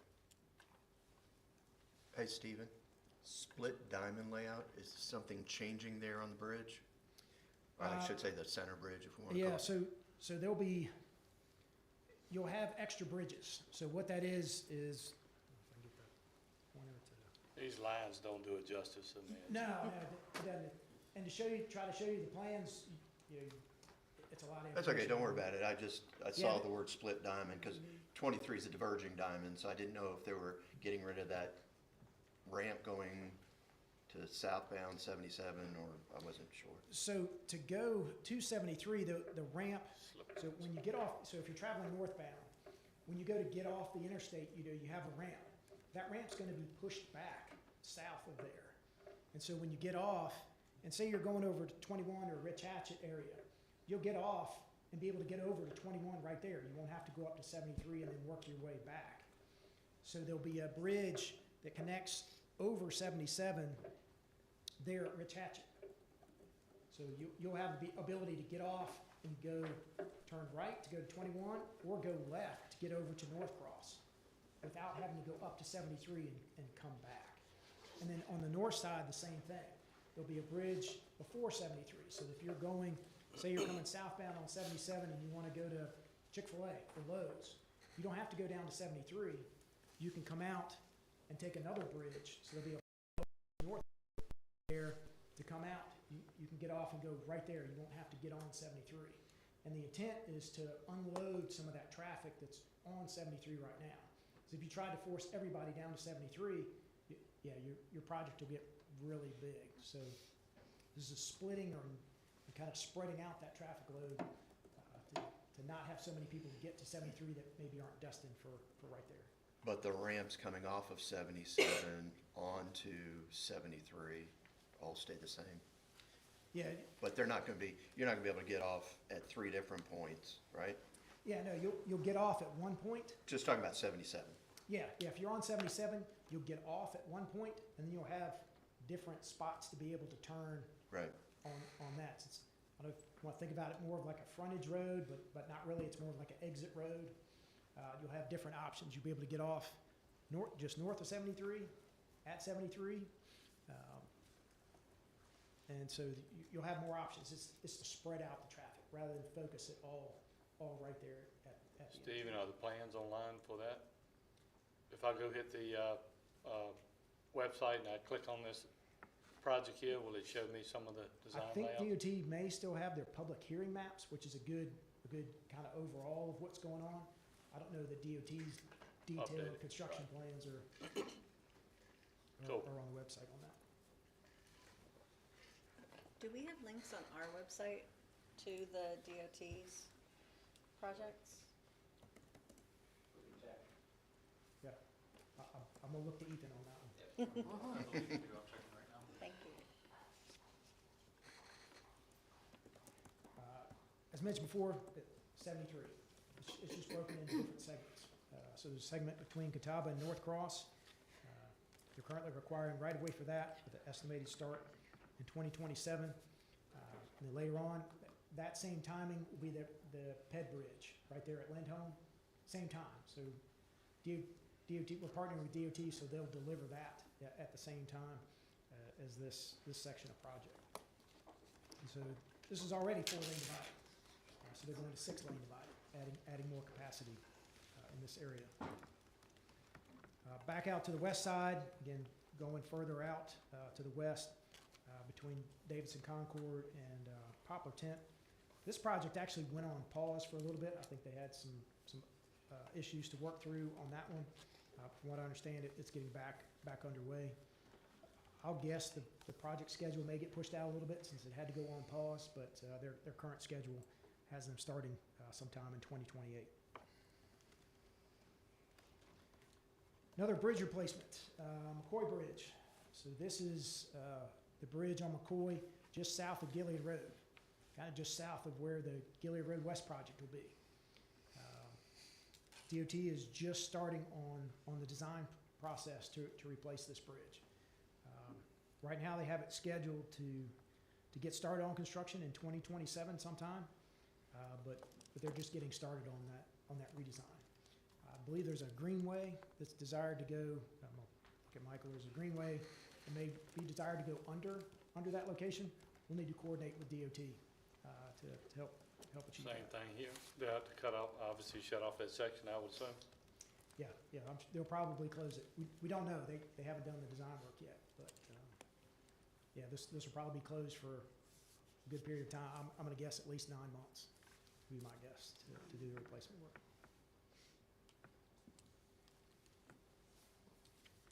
Mentioned before, this pedestrian bridge, the town's partnering, got some dollars, I believe from CRTPO to do this. This will be delivered at the same time as the 73 project in this area. Then back to 21 and the 21 tunnel, same thing. This will be undertaken at the same time that the 21 widening project will be done. Another section 73, continuing out to the west between Catawba and Beatty's Ford. Excuse me. Project will hopefully get started. They're out there acquiring right-of-way now in 2028. Another section of 21, this is just north of, mainly this project is in Cornelius, but there's a very southern portion of that does touch Huntersville. Planned construction start on that is 2030. And then looking kind of beyond, this is a little out into the future, but extending 73 widening from Beatty's Ford out to 16. And most of this project is actually in Lincoln County, but the eastern part of the project is in Huntersville. Detail on this one, there'll have to be another bridge over the river added. So that'll be a significant undertaking for that project. Wow, that's a lot. So that's roughly 40 town projects. Now there are 17 or so DOT projects coming. We want to do some more. if that wasn't enough, you want to undertake some more, you can undertake some more of it. These are all projects currently in the CIP in future years. I was asked before about Gibson Park Phase 3. That may be another one to add to the list if you want. But here's some of the ones that are there in the CIP. Again, where are they in relation to others? They're spread out over town. So on that map, Steve, in pink is what we're doing, orange or whatever colors, these future ones? Is potential ones, yeah. So the ones in the pink are ones we've started on. The ones in the orange are the ones that are potential ones to undertake that are already listed in the CIP is sometime in the future. Burkdale Commons extension and Oliver Hager extension, or really Irvin Cook extension. So this is a project that we applied for CRTPO funding in this current cycle. That process is still underway, so we don't know what kind of funding we'll get on that. I've heard that they may only provide funding for the engineering part of it, so which is a small part of that. We requested about $3 million. The engineering part may be about $400,000, so that'd be a small piece of that. So we want to talk about, you know, if that's where that ends up being funded. You know, is that a project the town wants to get started on now in the hopes that, you know, more funding may be available later, or pause? You know, there'll be further discussion on that. Isn't this one back in the slate though for there's additional funds, so this one has an opportunity to maybe receive additional funds? Maybe, yeah, it's a maybe, yeah, don't have any other details on that part. But this would be a good connection to extend Burkdale Commons and then extend Oliver Hager, but really it's Irvin Cook through the Whitaker Point. And You've been you'll out see- there, Whitaker Point subdivision's under, I believe that's what it's called, is under construction right now. This connects that and extends it further, and then Burkdale Commons gives you that parallel and extended network to 73. And you'll see later, Chief Tatoli will talk a little bit about, we're looking at a couple of pieces of land out here for a future fire station 2 replacement.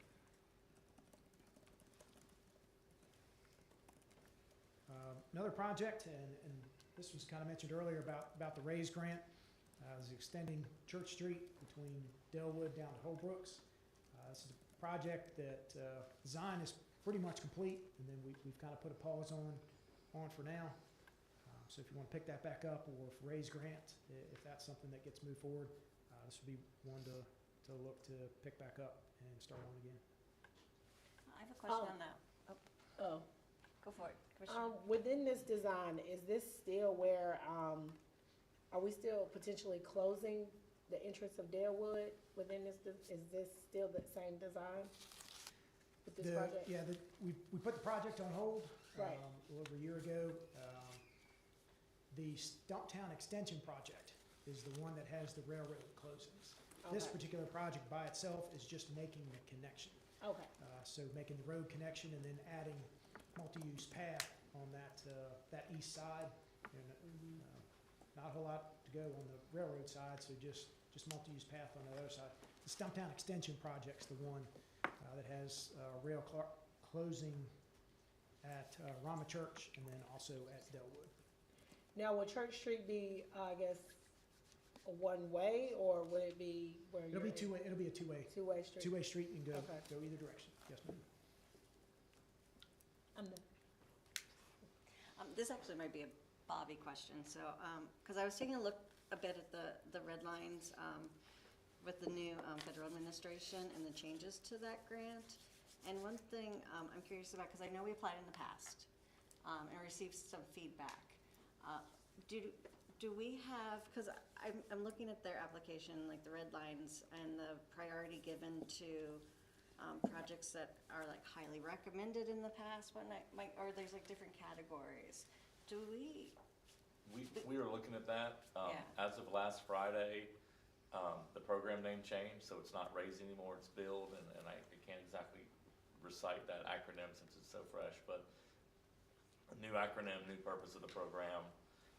Heather started looking at that earlier this week, so she's working, I think it's due today, so, you know, she was looking to kind of tweak our application and make sure we're accommodating new priorities in our language. Okay, yeah, I guess I was also curious, because it seems like there seems to be maybe some priority that will be given to like last year's or previous applications that weren't successful, and I'm just wondering if we have an idea if that is just for the previous year or. 'cause Yeah, and we applied we didn't 2 submit years ago. last year, so we got no feedback last year, but we were very close the first year. So we're still very hopeful. Yeah, I'll leave it at that. Okay. All right, another project, David Kinney Farm connection. This is connecting David Kinney Farm to Burkdale Commons Parkway.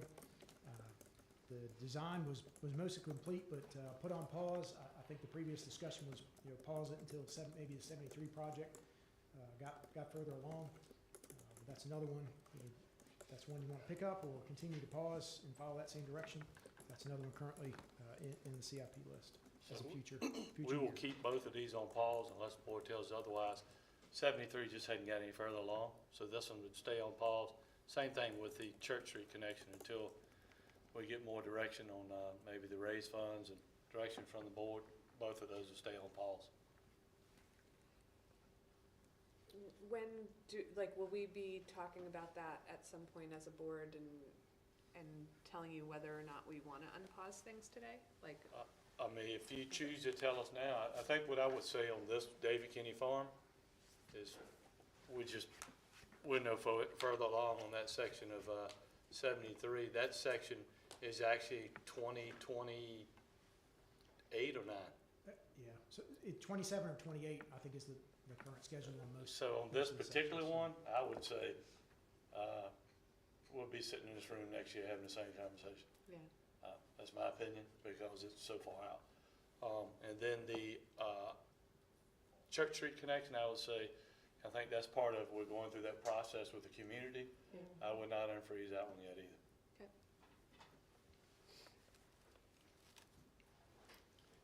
All right, another potential project in the CIP is Holbrooks Road, so between 115 and Central.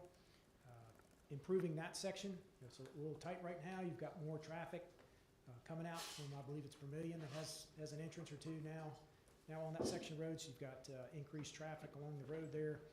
So desire or look to improve that section, improve the rail crossing, improve the traffic capacity, and add some pedestrian accommodations because there's a gap right now in that area. I think there's a bus stop kind of out here on this, near the section 2. So if you're coming from the east trying to get to that, there's no pedestrian accommodations in that area either. So a short project, but has a lot of benefits there.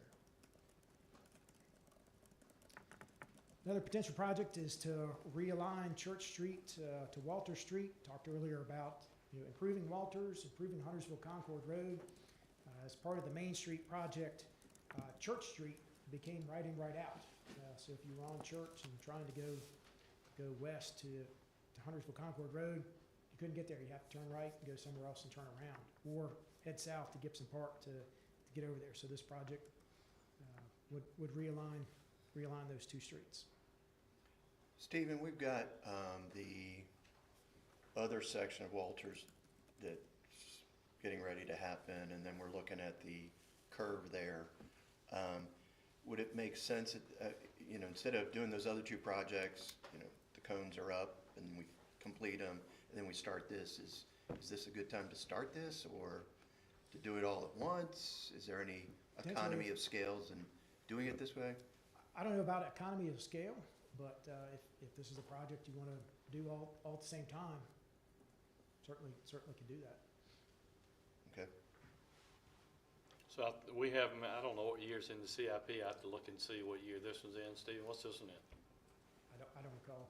Yeah, so as we're going through the CIP, and I think in April, we'll be bringing that CIP back to the board as we're learning more, grants and all those things. Some may move up closer to others, so there'll be more discussion on these. And what we plan to present tomorrow, this is an FY '28. 28. And you gotta remember, all these, just so many different cycles to go through, and Stephen just told you one that we may get to in 2031, so it's, some of these take quite a bit of time. I think this one may be part of the RAISE grant too, if I recall. And also, depending on, if a roundabout goes in at Warfield, do you rethink the project? Do you rethink about the need or the desire for the project, depending on the solution on the other one? So that could change, could change this project up some. Okay. Something else to put in the list to think about. Hambright at Mount Holly Huntersville. I've got listed up here 4. There could be more developers that have committed to do improvements out at this intersection. So, and there's a lot of change coming. There's a lot of developments approved out here that have not yet finished their construction or some even started. So this may be one you want to hold off on if developers are going to pay for and do a lot of the work for you, rather than jumping in and doing probably the same or similar things that they would be doing. Getting back out to Urban Cook Road, this will be a connection between the project we applied for CRTPO funds and down to the existing Urban Cook Road. So this would be, I'd say, kind of parallel route, north-south route between 73 and Gilead. Another way to get around in that area. May have a connection if a fire station's going out there. This may be one that changes changes the thinking on that list. Probably warrants further discussion. And don't believe the construction number that's shown on here is probably going to go up. Urban Cook upgrade, just south of there. This is upgrading Urban Cook, finishing out that section on there. There's a subdivision just to the east of there in that farm property that's, I believe, either approved or close to it, that will be coming. And they're going to do some road upgrades. This project would really just finish out the additional stuff that's outside their project limits and kind of complete that whole Urban Cook corridor. Townley Road connection. This would connect Townley Road up in Burkdale over to get you to North Cross. Put a question mark on the number. We're currently working on trying to revise and update that number. Hopefully get a consultant to help us get another opinion on that as well, to try to figure out, is that the number and what exactly that would look like. Steve, when you anticipate that number? I'm hopeful here by early March. Have a better idea on a number on that. And most of these projects Stephen's been talking about the last, I'd say, handful of FY 28s, 29s, and future. Obviously, as we build a new CIP, some of them will move up as we look at everything. And then Stephen may talk about other projects that may move into the future year. So a lot more work to do on those, but the ones he's talking about now are in the CIP, but they would move and shift as new things come available. Where is the Townley Road in the CIP in terms of like year? It's not funded. It is in FY 29. 29. That was the existing budget. So that may shift up, just sort of depends on what happens. And what he's telling you is he's issuing a contract to get a more firm price than the $8 million. How old is the 8 million? That's Stevens It's back of the napkin number. Yeah, it's a ballpark number we've come up with, I'd say a year or two ago. So we're retaking a look at that in more detail as it's coming up sooner in the CIP, and then also going to engage a consultant to take another look at it to get their perspective as well. See what kind of. We don't build any bridges, so the cost estimating for bridges is, needs some help. I definitely think that's one though that we should look at and consider moving up.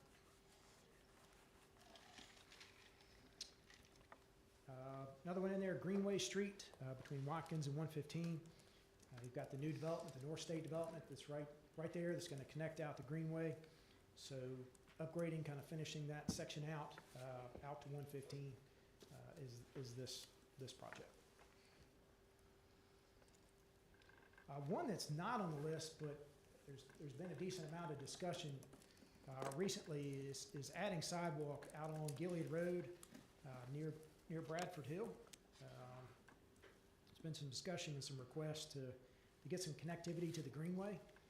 So this is a maybe one, so this is not on your list, so if you look in the budget book, this is not one out there, but it may be one you want to consider. I know there's been a lot of discussion on this one, so this would be adding sidewalk on the south side of the road, and then adding, an enhanced pedestrian crossing across Gilead.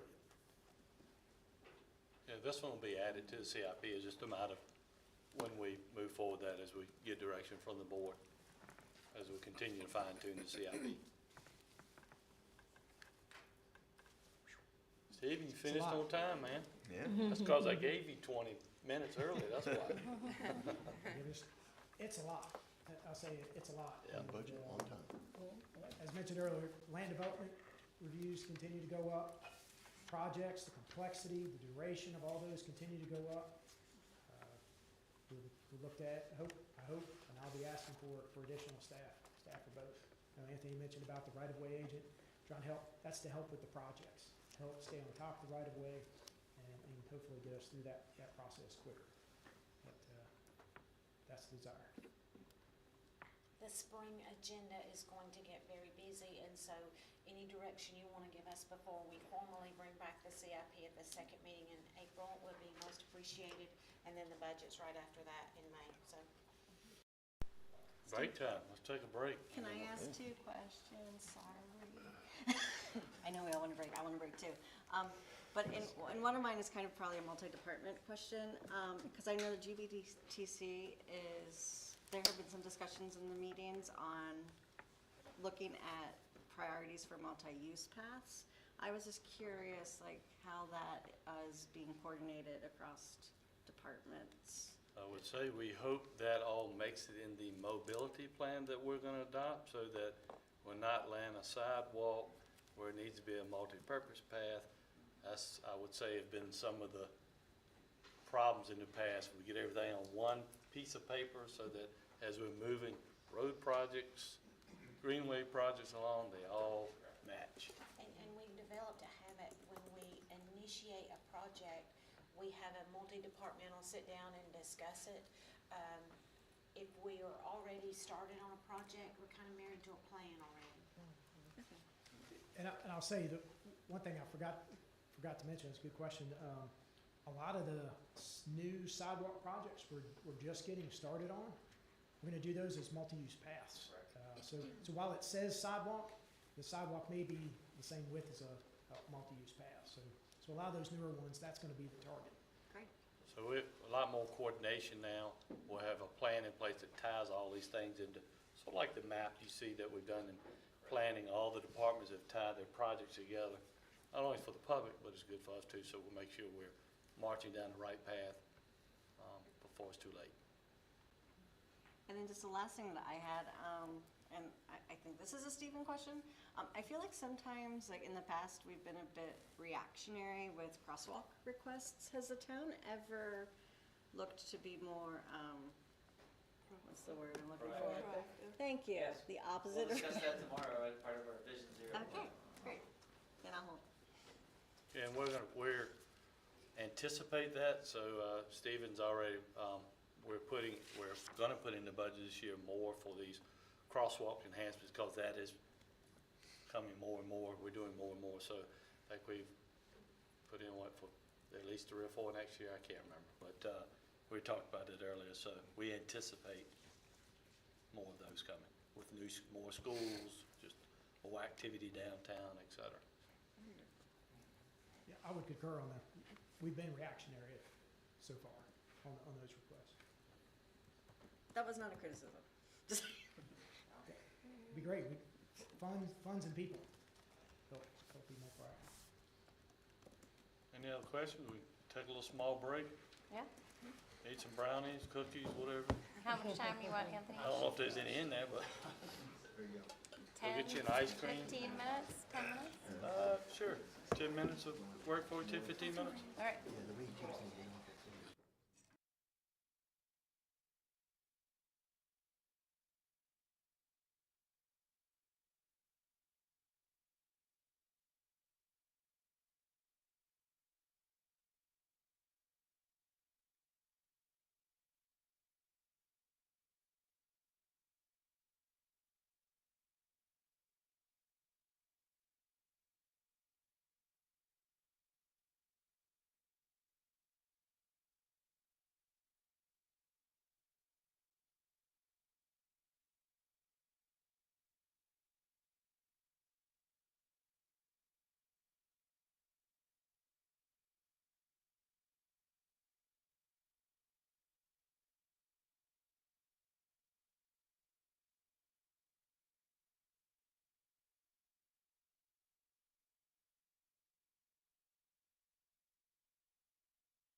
We're starting up, everybody. All right. Larry's on the dance We are floor, back. Mayor. Yep. Larry, you're also up next. All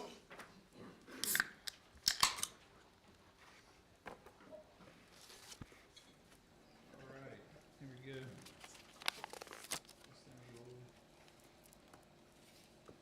Awesome, so, this shouldn't take that long, so I'll keep it short and sweet, so, no one's eyes are rolled back, and, with all the technical terms, we'll keep it nice, easy, and simple. So here's a general update of what we're doing. We're fortunate enough to add a function to our endpoint, which helps us to track down vulnerabilities. You guys see this in the news all the time. Vulnerabilities are coming out. Usually they exploit software. So we have a scanning tool that scans that. So we know what software we have, if it's vulnerable, if it needs to be updated. So that's very, very helpful. One thing to point out, in 2024 calendar, staff generated approximately 1,775 tickets. And so that's an update of about 25%. And that's largely due to, we take it on the fire department. Even though they only have 20 full-time, they have roughly 80 part-time. Their part-time employees, password resets, we can't log into this, things of that sort. So that's one of the big influxes in the ticket increases. So one good thing is we're in the last stages of transitioning the 4 fire stations over to the town's network. And that consists of PCs, wireless networking, and all that good stuff. So as we speak this week, the guys are out at the stations converting over to Wi-Fi. Next week we'll do PCs, and so then they'll be fully integrated with the town's network. And then one last thing to point out is Microsoft Windows, the support ends, end of life, it's in October. So we're in the process of upgrading all 300 plus clients to Windows 11.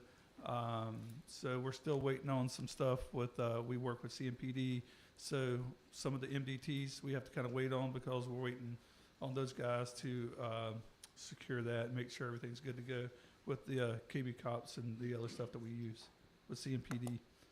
A little camera update. So the town has 273 cameras roughly now. We're adding cameras to intersections, greenways. We just added some to the park. We got a new building in the park, so we added some to that. I just listed a breakdown. So we have roughly 82 traffic cameras, 122 security cameras. That's in the building type of cameras. So town hall, town center, parking decks, things of that sort. Roughly 64 in parks and greenways.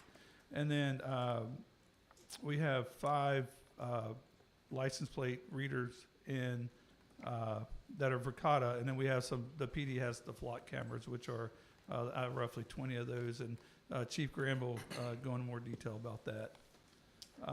So just a little update of what we support. The town has roughly 300 computers, 80 patrol laptops that are in the cars, on the motorcycles.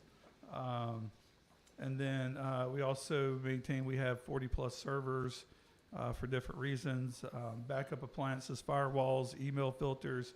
So we have all that we manage, we update, we keep on top of that. And then also we attend and support all the streaming meetings, town board, planning board, stuff like this. We set up meetings, all the AV for that. We have over 300 devices, iPads, iPhones, MiFi's, wireless gateways. We use those primarily for the cameras. So we'll set up a wireless gateway. Just think of your cell phone hotspot, and we have cameras connected to it, and it all feeds up to the cloud.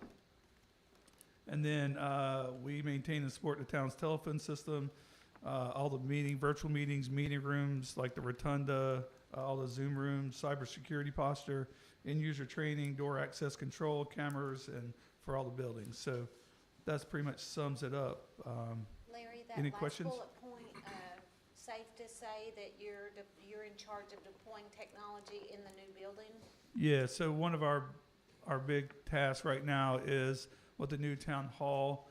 we're responsible for all the data, structural cable, all the audio, video, and the town boardroom and all the conference rooms, and also all the access controls, elevators, door access controls, and all that. So, Cameras, and and also cameras. making our technology that's currently in town center work when we get to Newtown Hall. correct. Right. So there's a lot that goes into that. Connecting the buildings, making sure everything talks, relocating equipment, and all that good stuff like that. So it's a huge task when you're moving from one building to another. There's a lot of equipment relocation, coordination, and things like that. So all your fiber goes to, Yeah, we're working on pulling fiber from one building to another building, so we got to connect the buildings with fiber.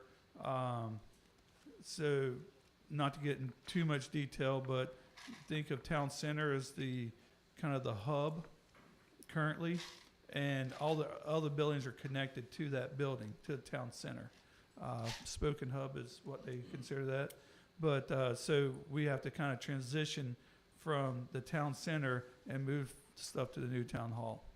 There So- might not be a bigger contrast in amount of time dedicated from one department head to another department head between Stephen and Larry, but Larry may have we, certainly staff, but you two might know the quickest when something goes down, because it affects so many people. Right. Larry, your end user security training, what all does that consist of? Sure. So we send out, there's a few things that we do. We send out videos. You guys probably all get those as well. We try to keep it where it's not boring. They do a pretty good job. It just gives the end user more insight on what to look for with emails, phishing emails. If you see a USB drive laying on the ground, don't plug it up to your computer. Just a lot of things like that. It just kind of gives you a little insight, and the videos are pretty good, and they just help users to understand, hey, this is a phishing email, this is not, look for this, look for that, and things of that sort.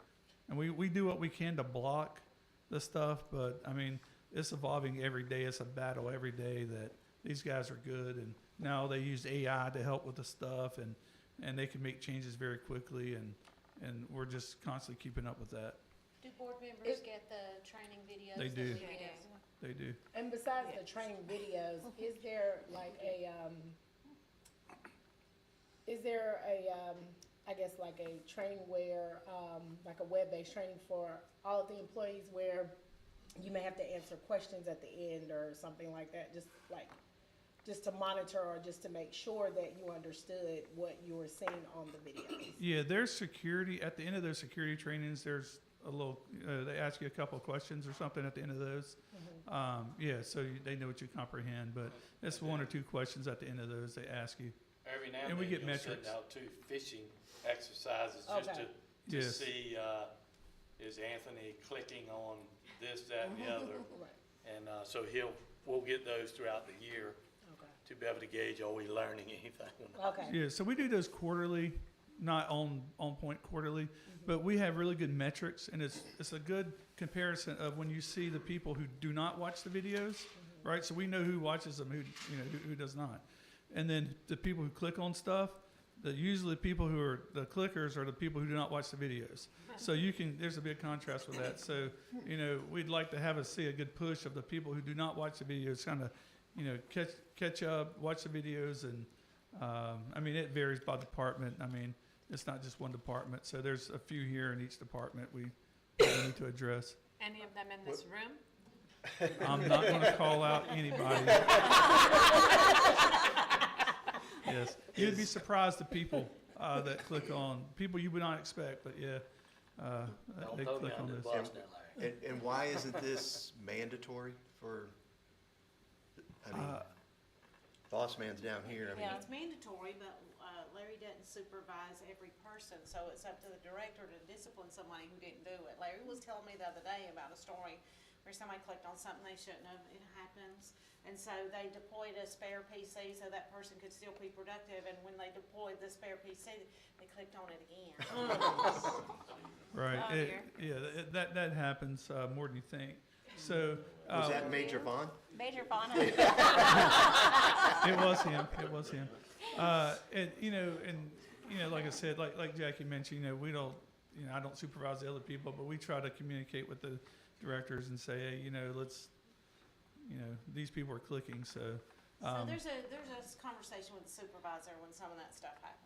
I mean, at CMS, they sent out like a shame list, like it's the whole, all my school gets on the list. If you haven't done it, your name's on the list of, you need to do your cybersecurity training. Right. Yeah. Yeah, that's up to those guys. We'll send out whatever they want to do. But yeah, I mean, I would encourage, directors to kind of, if they want the list, I'll send them an updated list, but to encourage individuals to look at that, because I think they say now that if you're a medium business and you're compromised, malware or whatnot, it's roughly 6.5 million is what you're looking at. And that's kind of where we're considered. So we all know that Mecklenburg County a few years ago, they got hit pretty hard, and you see it through the news. I mean, we're not immune to it. We're lucky, and we stay on top of it as much as we can. But it all comes from the end user, right? So we just have to kind of make sure that they, pay attention to what they're clicking on. Yeah, Winston-Salem just got hit, because I was talking to the manager when we were coming up here, and they got hit. Yeah. And we've been fortunate, knock on wood. Knock Very on wood, rough. But yeah, just keep doing those videos. Pay attention on what. I mean, I'd rather for you to be overcautious than not. Sometimes I'll get emails from you guys, which we appreciate that, and we would rather see an email. Is this good? Is this not good? Versus, hey, let me just click on this and see what happens, because it could be bad. Last thing I'll say too, I know some mayor or different ones, you may send an email to us, through a different, let's just say if you had an old email address, sometimes that gets blocked because of spam blockers. So if you know folks that may have sent us an email, or someone says, hey, we sent Anthony or whomever an email, they hadn't responded, please let us know, because a lot of times those may get hung up. The Right. contact Jackie version of what he just said is, if you try to send something to a town email address from your Yahoo account or from a Gmail account, we are unlikely to get that. Could very well. So we have an impersonation rule set up, and years back we were having really bad issues with that. So we set up impersonation rules. So if it sees whomever one of you guys, if it's not your town email address, it will quarantine it, because it doesn't know. Now, if you want one whitelisted, we could whitelist another email address if you guys want. But it sees that as a spoofing email address, impersonation, and it blocks it automatically. And we do have encryption security on our emails, correct? And like the encryption. where if Emails they're are not sending something- encrypted by default, Okay, right? It's open text. We do have a way, if you want to send secure emails, I know Laura and those guys send secure emails, and those are encrypted and secure, but by default, email is not encrypted. okay. Thank you. Larry, I'm gonna probably have to get with you at some point, because this is news to me that there are security training videos, so I have not seen those emails or. Okay, yeah. Sorry, yeah, if you're not receiving those, please let us know. Oh, I've had the pleasure. Yeah. They're I'm Better with than the I'm ones with that Alicia. CMS I has. haven't either, so, yeah. They're that's why I actually was pretty asking. good, I will say, for boring stuff like that, they're actually They're very good. semi-entertaining. Yeah, they do a good And they're job. It's very not quick. boring. Like, Quite I good, always yeah. like put them up thinking they're gonna be half an hour, but Does it's it like go, 5 who minutes. is it? Yeah, and they're sent short. from? Yeah. They're Is that short. sent from you, or like? No, is it they're from- sent through, they're sent through Mimecast is our email. So, It says required. I can help you search your email and find it. Is it the awareness training reminder? It is. Yes. Uh-oh. I Aha. have ignored all of those, and apologies, I will correct that. Oops. There we Busted. go. You know, We know who's clicking now. That's right. I have not done anything I should have. I'm more likely not to click Latoya's them. not gonna double check. Yeah. She I just didn't doesn't get get it. them. Yeah, I didn't get it. You did get them. Alicia, I would just say you were afraid to click on it. That's it. Exactly. She was Yeah, afraid to I'm click more on the likely awareness not. She training. thought it was a spoofing email I probably. mean, I did check the first time I got one, just because I was like, this looks I think I did too, weird. yeah. But I appreciate you, Larry. I know Cool. how hard your job is. Yes. Yeah, Thanks. any other Literally, questions? know how hard your job is. No, thank you. This might be an opportunity for you to remind them the way you remind us. If you think it might be spam, if you forward it to IT can look at it and tell. Yeah, if you forward to abuse@huntersville.org, Or it just comes, send it to me, I'll send it to Larry. yeah, or whatever. just send it directly Don't to send me. it to Anthony, he'll click on it. Yeah. Yeah, if you want to send it Telling him why directly you're to sending me or Yeah. abuse, either one, we'll get it, we'll look at it. We have like a sandbox, if it's a file, we have a sandbox, they call it. We can open it and, make sure it's not bad, so you can take a look at it. I am curious, once the new town hall opens, like what kind of improvements will we see, especially in like the boardroom? Awesome. Like IT wise? Good question. In the boardroom, we'll still have annotation and things of that sort, multiple screens but I think one of the key things is in the conference rooms, that we have now. I think the Rotunda is the only quote Zoom room, smart room we have. We intend to make more smart rooms like that, so you can do, in-person / virtual meetings, right? And then we have the ability in a new boardroom, if someone needs to call in, we can, like if you guys are on vacation, but you still want to attend the board meeting, we can probably, we can accommodate that. Things of that sort. Well, so a little updated, newer technology, because I think that stuff's roughly 10 years old, 10 years old, so. But we'll have some more capabilities like that. Great, thanks. But yeah, the conference rooms are gonna be nice. It's gonna be pretty cool stuff. I would just like outlets on the dais. If you could arrange that so I can charge all the things. Yeah, USB we ports should, up there. we'll have outlets at this dais. We should have, outlets for iPad charging and things of that sort. I'll verify that, but I'm pretty positive when we did our walkthrough that we'll have some outlets on And you there. won't have to sit on each other's lap. Yeah. Yes. So it'll be, not crammed in there like sardines. Yeah, it's pretty big. It's a nice area. Will the outlets, or will any of the outlets have like the USB component to them, where you can just plug? I will ask that and I'll let you know. Because everything's moving to USB-C now instead of A. That's the problem. So, I'll check on those chargers for you. We'll make sure we have a mixture of both. And if not, that's an easy change out. I mean, just change a plug. I wondered why on the stream this didn't convert from the PowerPoint to us talking. It's because Larry's talking and he's not sitting there to change it. Right, oh yeah. The AV guy We is have a also. treadmill in the back for Jackie? Yes. Not necessary, I'll make my own. We'll build a fitness room. Any more questions for Larry? Any questions?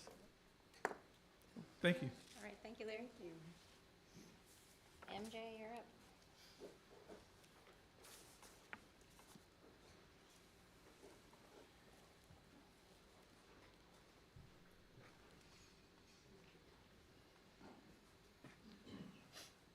All righty. Now the fun stuff. Got all the really stuff out of the way. The cameras have been very beneficial for our parks as well, not just from a crime or issue standpoint, but even from like an operation standpoint. People don't think about this, but having cameras where you can see your ball field lights come on and off, see if there's any issues, someone gives you a call. Sometimes you can see the problems before they happen, so it's been very beneficial for us, so thank you, Larry, for that. So we are celebrating on July 1st, 1995, the Huntsville Parks and Recreation Department was created. So we're excited when we're celebrating our 30th year providing parks and recreation, 121 years after the town was formed, but at least we got there. So throughout the year, through our events, a lot of different activities, we'll be highlighting the history of our department and kind of incorporating that into some of our existing events as well. And every year we track traffic at 4 of our largest parks, Bradford Park, North Mac Park, and Huntsville Athletic Park. We have traffic counters. They count the vehicles. We use a 2.5 multiplier. So as you see here, this last 14, 15 years of tracking visitors in the parks. Fiscal year 23 was the first year we got away from the tube counters that actually crack and get clogged up.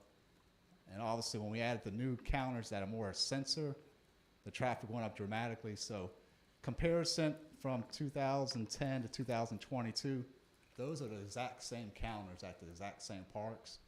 Fiscal year 23 and 24, those are new counters that don't have the tubes, don't have the cracks. So we feel like we're probably undercounting by a lot. To say that we're pretty much just over 1.7 million visitors to those 4 parks does not count pedestrians or anything like that, it just counts the vehicles. And Bradford Park, once again, was the most used park. Also, as you know, we look at what future needs are. We have our master plan that we use, obviously, and we'll talk about that. But also, we track participants in different programs. So this is just 5 examples of that. We're seeing the biggest increase this past year. Baseball, softball, so youth baseball and softball increased by 13%, which is the biggest increase we've seen in that sport in a good 10 years, not counting COVID. And then senior softball, the population's really aging. Senior softball grew by 29%, so we're seeing a big increase with youth baseball and softball as well as senior softball. That's something we want to keep an eye on, see if it's just a one-year bump or is it going to be consistent. But we use this data every year as we look to the future of, you know, what trends are we seeing in different activities. Pickleball is a lot harder to track because pickleball, you don't have many people playing in large leagues. Half of the people like to play open play. Some people play leagues, so we really don't have a good grasp on the growth. I think Nick would say it's decreasing, but I disagree. I think it's growing. So, also, this year was the first year we were tracking planting trees. So we planted 91 native trees in our parks this year, and our goal is to plant 500 trees by 2030. Like I said, we're already 91 in. So the good news is, Brian Richards, he never funds anything, but he actually funded planting the trees this year. He has a tree fund. So we're happy with that, and hopefully that'll help us meet our target. Good job, Brian. Instead of cost me money, he gave me money, so that's good. Huntsville Athletic Park Turf Project, this was completed a week after we were here last year. It was turf in all 4 infields at Huntsville Athletic Park. Lakeland Charter School participated in funding 2 of those fields because their home site is on 2 of those fields. We have received great feedback. A lot of other parks departments are calling us. Other schools who have played against Lakeland Charter have called us about the turf infield, so we've got a lot of great feedback. Obviously, during the winter time, this was the first December and January time. Those fields are used pretty much every day because it don't matter if the ground is frozen, if it's wet, people can still use the field. So we're starting to see use on those fields 12 months out of the year now. And then Abernathy Park improvements, that was 50% of that project was funded by Accessibility for Parks grant that we got from the state. That included accessible playground, accessible fitness equipment, walking trail, relocating the playground and the basketball court away from the street became a safety concern, and also an accessible walking path around the park. So the use of this park has dramatically increased as well.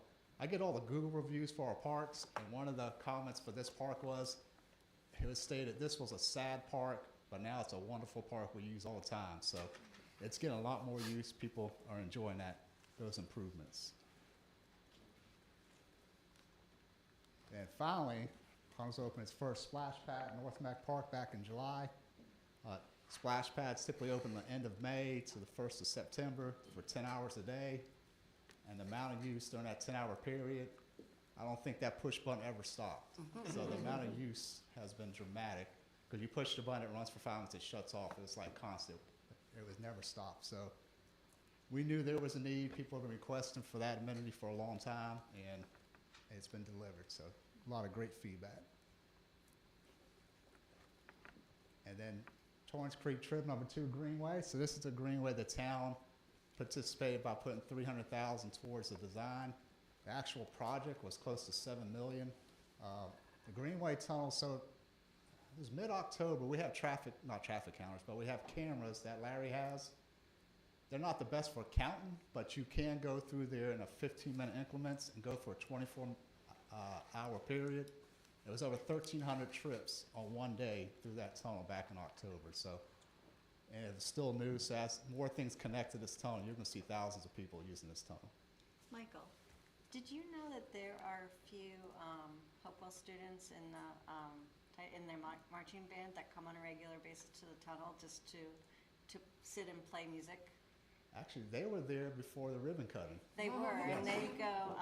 So my daughter has a friend in that group. They go on a regular basis Yeah, that's just to cool. like play music in there. I think it would be neat if we could, you know, if there's an opportunity to invite them sometimes to do that Okay. as a It's like a as a performance, thing. tunnel performance. It's nice. It gives me like kind of that. I feel like almost like metropolitan vibe Yes. of, you know, like beautiful music and they're I could go out there with my guitar, put a bucket up, my hat out there and get donations too. good musicians. Oh, wait, there's something out on the board about guitar players. Yeah, I'm trying to throw you a Hint. hint. Yeah. You'd just be wrong if you put my name under it. MJ, I know we talk about cameras in the Greenway. Are there any thoughts about putting panic buttons in the Greenway? There's been discussion about that. A lot of the folks that we've talked to said they're not very effective. So it's something we're still looking at. Mecklenburg County hasn't done that on their greenways, and that's kind of what they told us. They've seen that people they've talked to that have those on greenways across the country don't seem to be very effective. And plus, I think the thought is everybody has cell phones now.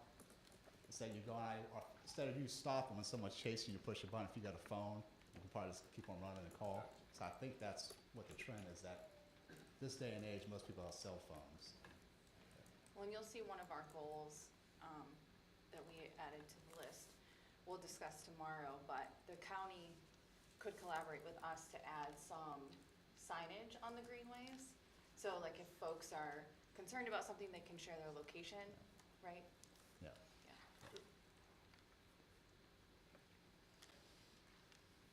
And then also another improvement, I would say we get the most negative comments on Google review at Richard Berry Park. That's because the lines for the women's bathroom during evenings and weekends and the parking issue. So in September, we completed the addition of a new restroom shelter building at the entrance, as well as 99 new parking spaces. Those complaints have went down dramatically. I'm not gonna say there's no parking issues at all, but it has definitely addressed the issue there where, you know, these 6 fields get turned into 14 fields, so you imagine the amount of people coming to use it.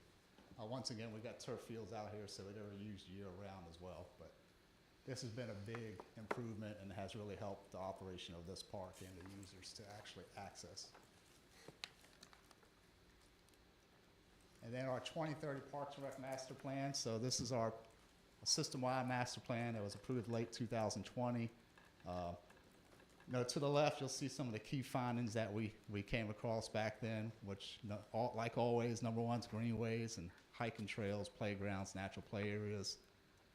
Now, this was back in 2020, so top 10, you don't see pickleball or anything like that. But once again, 2020 in Huntersville, there weren't many people playing pickleball. So that's why every year you still got to look at what your trends are.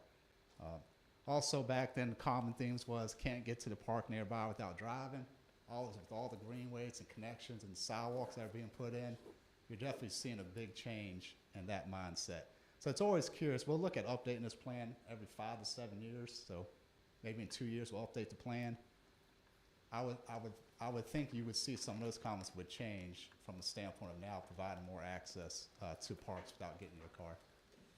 I was recently asked if we had any park that had something like low-level ropes courses.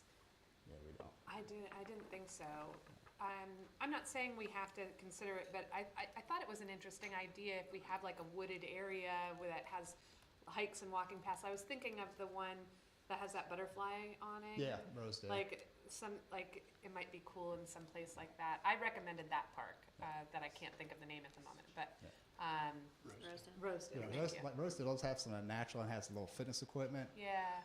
Low rope course such as low level balance beams and stuff like that. Balance beams, things that kids hold the rope and then Yeah. like there's one that I thought of at the Whitewater Center that's free for kids to use. It's off of one of the walking trails. And I don't know, I thought it was a neat idea. And that's something we've Works got to with balance nature. from a standpoint of the safety, what level. Low ropes course shouldn't be as big of a deal. Yeah. Ronald Church, we'll talk about in a little bit, has opportunities that we're talking about woods play, so that could tie into that as well. Yeah, okay.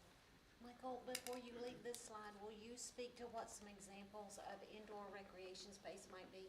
Yeah, so indoor recreation space could be gyms, it could be classrooms, it could be large meeting spaces, so it's anything that could hold recreation activities or programs. So it's not just gyms, it could be classroom space, rooms like this and so forth.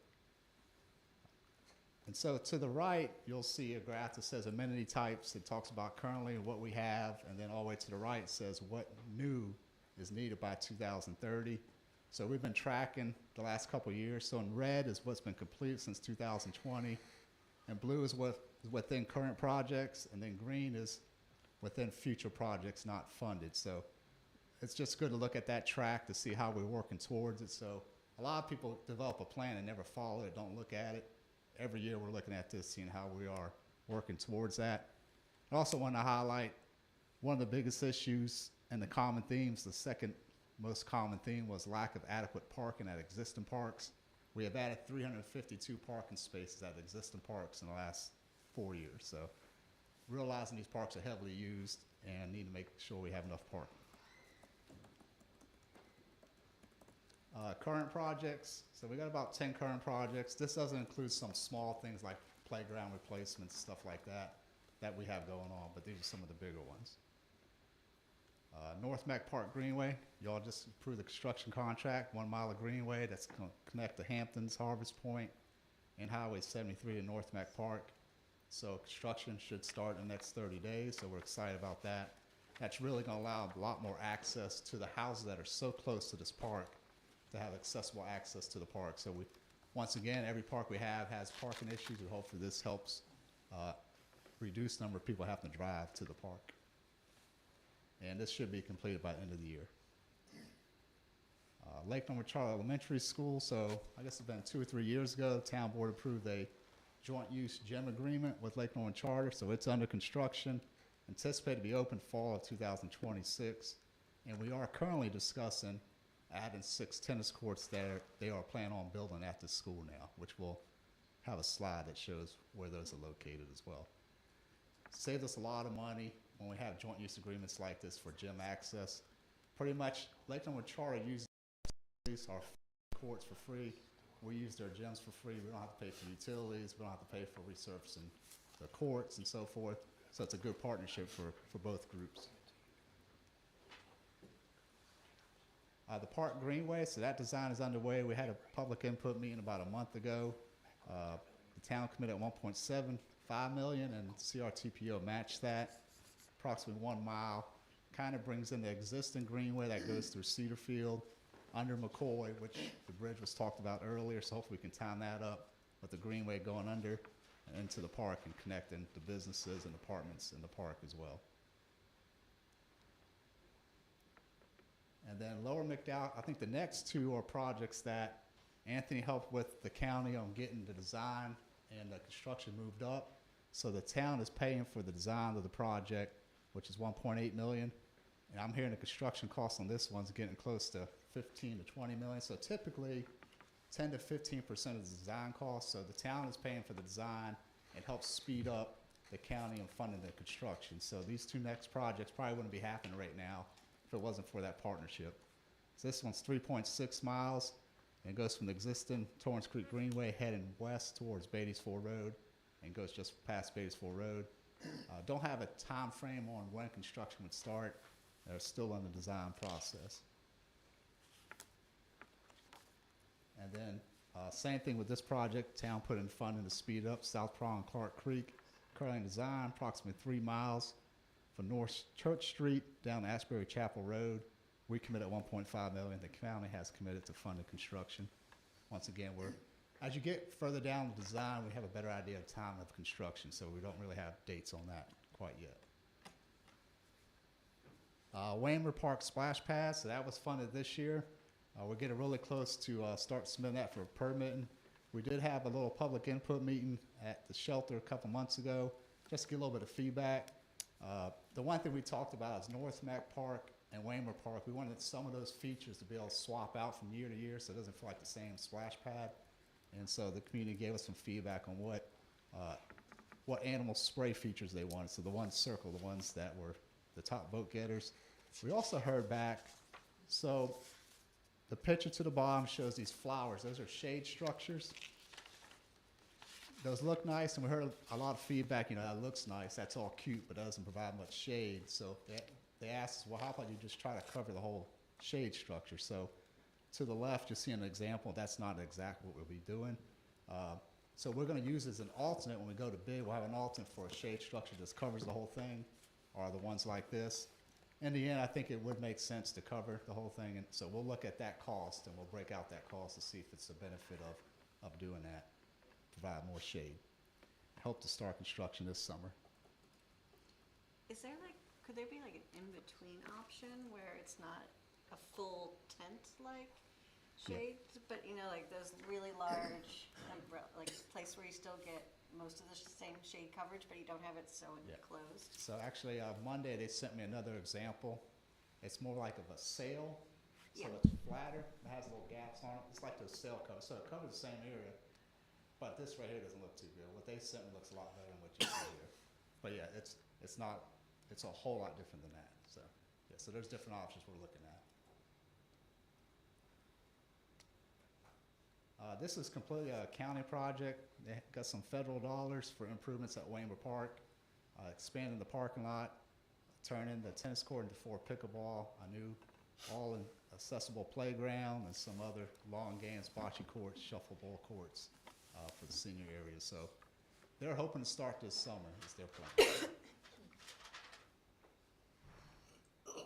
All right, so the next 2 park projects, Chief Detoli's becoming my favorite chief. I still like Barry Graham, but Chief's giving us land, so I don't know. But Barry did help me the other day, so you're moving back up, so I appreciate that. But so these next 2 park projects are, you can call them park, fire station projects, but fire station number 4, there's about 7 acres that were left over after the fire station was built. So we held 3 public input meetings at the fire station. Fire stations are great for public input meetings, from the large open space and so forth, so it's great to be able to hold those at the fire station that's right at the site. We conducted an online survey, had about 170 responses, also shared on the website, received feedback on social media. We had 5,000 views and reached about 2,500 people. The Parks and Rec Commission did approve the master plan in January. We plan on bringing that to the town board either February or March. Typically what we do after a park is approved and we know what's in the park, we'll go back out to the community to get feedback on what the park's name should be. We don't want to get the name of what the park should be and not know what's in it, because that sometimes sways people what they think they should be named. Parks and Recreation Trust Fund grant is usually a grant we'll go after for park projects. That grant's due on May 1st, so the timing is actually lining up pretty good to be able to move forward to apply for a grant. This layout here, I know you can't really see it that good, but the red line splits the town's property from the school's property. And like I mentioned, we have a joint use agreement with the school already. And the goal for this process was to try to design where the 2 pieces of property feel like one. So when you drive into Berry Park, none of y'all will probably know where the actual property line is at Berry Park and Barn Elementary School. So the goal was to try to share entrances, share driveways to park and so forth. So that's what we've been working on here recently.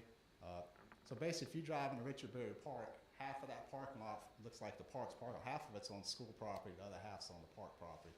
But once again, we share resources, share the infrastructure with each other. How does that work during school hours? Will people still be able to park in the school property? And Yes. Yeah, no issues with that?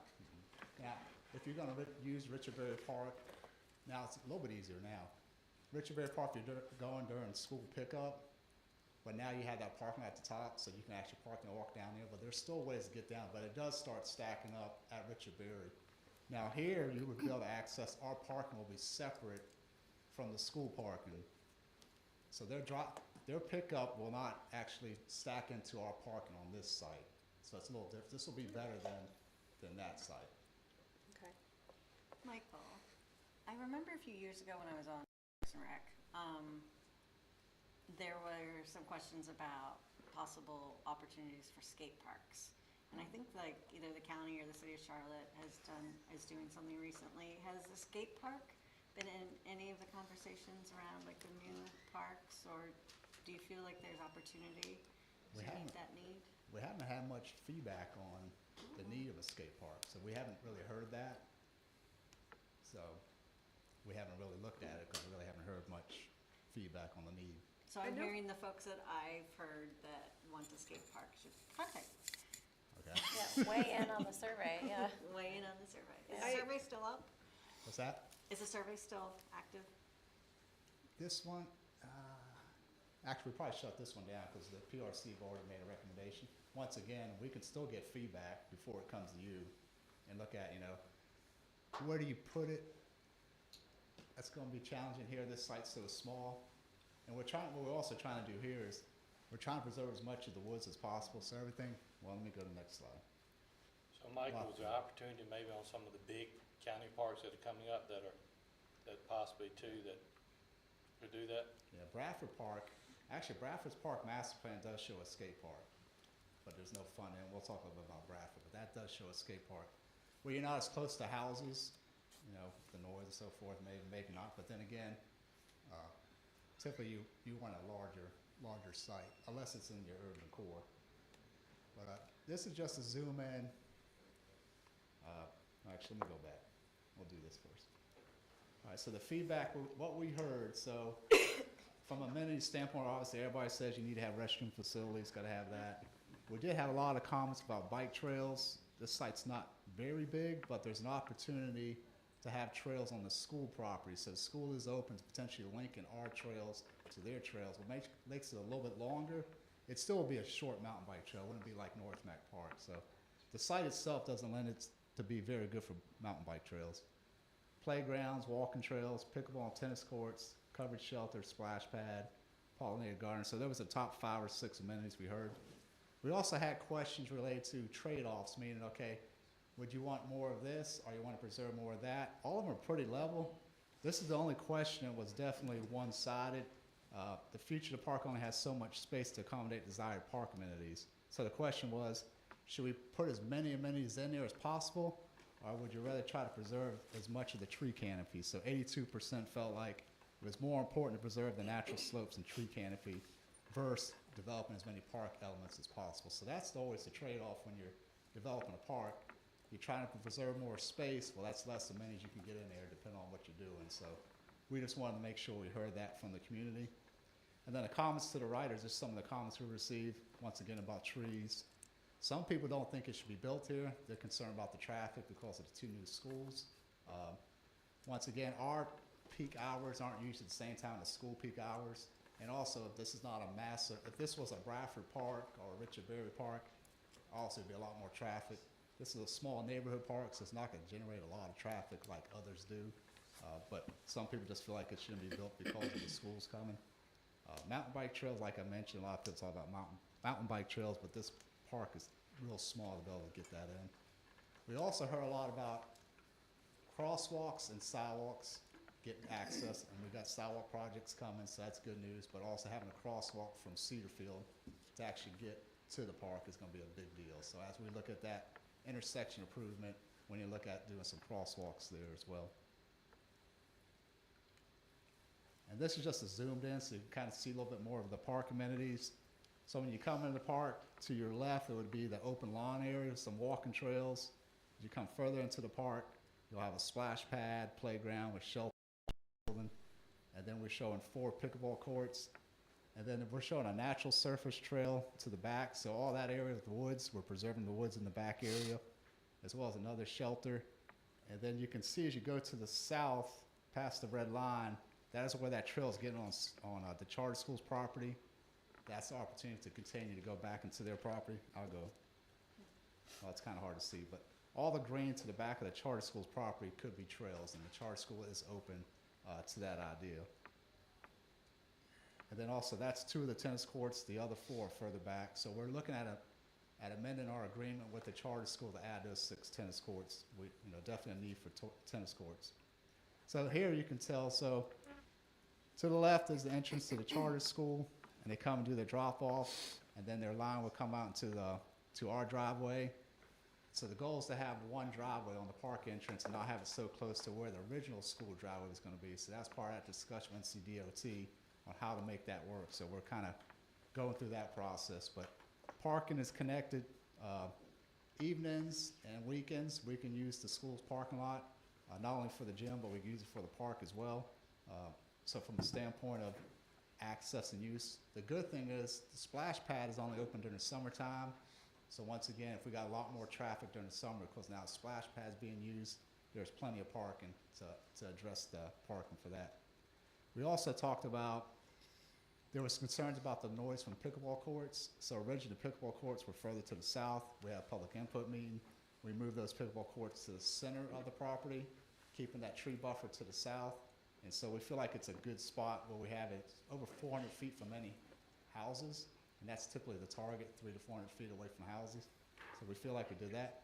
Another thing we can look at doing, and this is offset additional cost, is potentially covering those pickleball courts, which also helps with lighting, because now the lighting's in your roof. The lighting's not outside the building, but it will be open on the sides and just be a roof.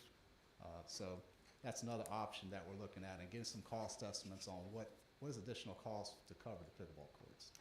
On stuff like that, MJ, obviously pickleball is becoming more of a complaint on noise. With a shelter like that, what if they have some sound barriers that could dampen that? Yeah, and there's some opportunity for, if you want to do some walls that come part down to keep the noise from going further out, where it kind of goes into the roof and it hits back out, there's opportunities for that, yeah. At least the sound won't be shooting up either. The good thing is all the trees to the south of the courts are pretty much evergreens, so they don't lose their leaves. So that's going to be a big benefit, because the neighbor behind there is the one that was concerned about the noise. So I feel like there's such a good buffer there, and it's, like I said, they're mostly evergreens.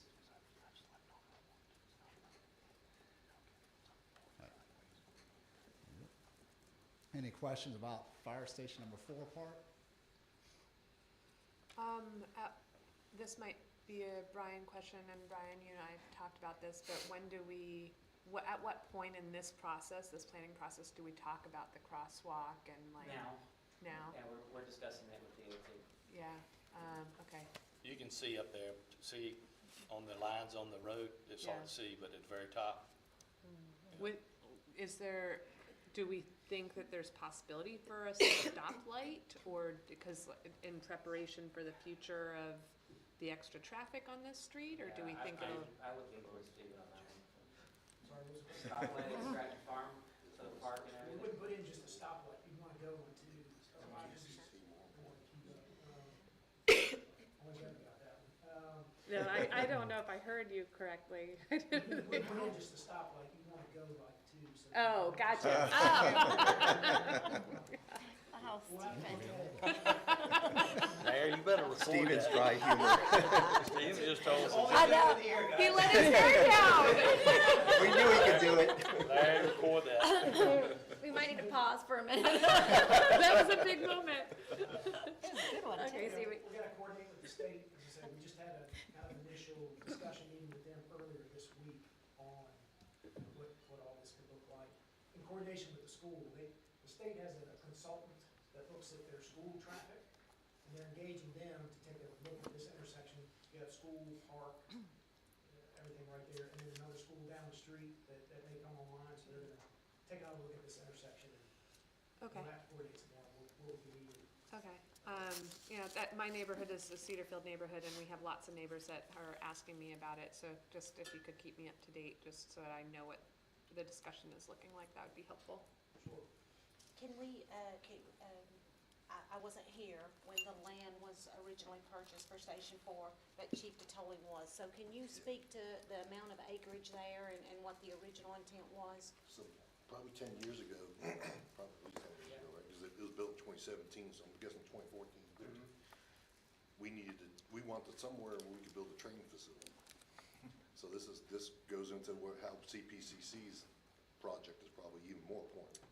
So once we found out that CPCC was going to flip the bill or try to get in that area of Earhoff, me and Michael became best friends. He said, "Hey, what are you going to do with that land?" And well, CPCC approached us to build a training facility, and so this land became more of the, hey, let's make it into a park, we'll do something really nice for the community of Cedarfield and everybody around it.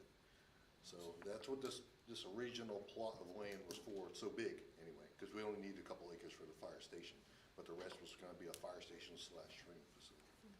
So Brian's gonna get that thing in shape so we can approve it. That's what he said. It's all So on the you, ori- Brian. The original plan, when you were thinking of training facility here, that training facility would have been funded by the town? Is that? Yes. Yeah, at the time, because CPCC was talking about it, but Cornelius Davidson and us, we really realized that we need somewhere that we could train these firefighters, or the young firefighters that want to get a certification. And that was a big push. We can't hire always retired people to put on our fire trucks. We need to get that next generation to start at the bottom and move up, so, yes. It's good information to know, thank you. All right. Any other questions? All right. I'll move on to Brommer Church Park Master Plan. This project's about the same time frame as Fire Station before. We had 3 public input meetings. We had a great turnout at these public input meetings. We also received feedback on social media. We had 13,000 views and reached 6,000 people with those posts to get feedback from the community. Looking to have the recommendation to the PRC in February, Town Board in March. Once again, we'll survey the community to get a name for the park once the plan is approved. And then once again, park grants are due on May 1st. Once again, we typically don't submit 2 applications in the same year. Your chance of getting a park grant's about 15 to 20% because they're funded across the whole state. So typically they'll get 70 applications, they might fund 15 of them, so it's very competitive. So you always want to put your best grant forward. This project, obviously, it includes fire station number 5. 5 acres of that land has to be set aside for the fire station, so we are working through that. So when you enter the park, parking lot is to your left. It's for a dog park and for trail access. Continue going through the park. To the left, you'll have natural play areas, wood play areas, playground, very similar to Rosedale. Once again, this is that wood play area that could be maybe some low ropes course stuff. Also have, like, when we say a performance lawn, it's more like, butterflies or books by the butterfly, or small little events, storytelling. It will not be like a concert like at Veterans Park. It'll be more of the lower level, smaller events.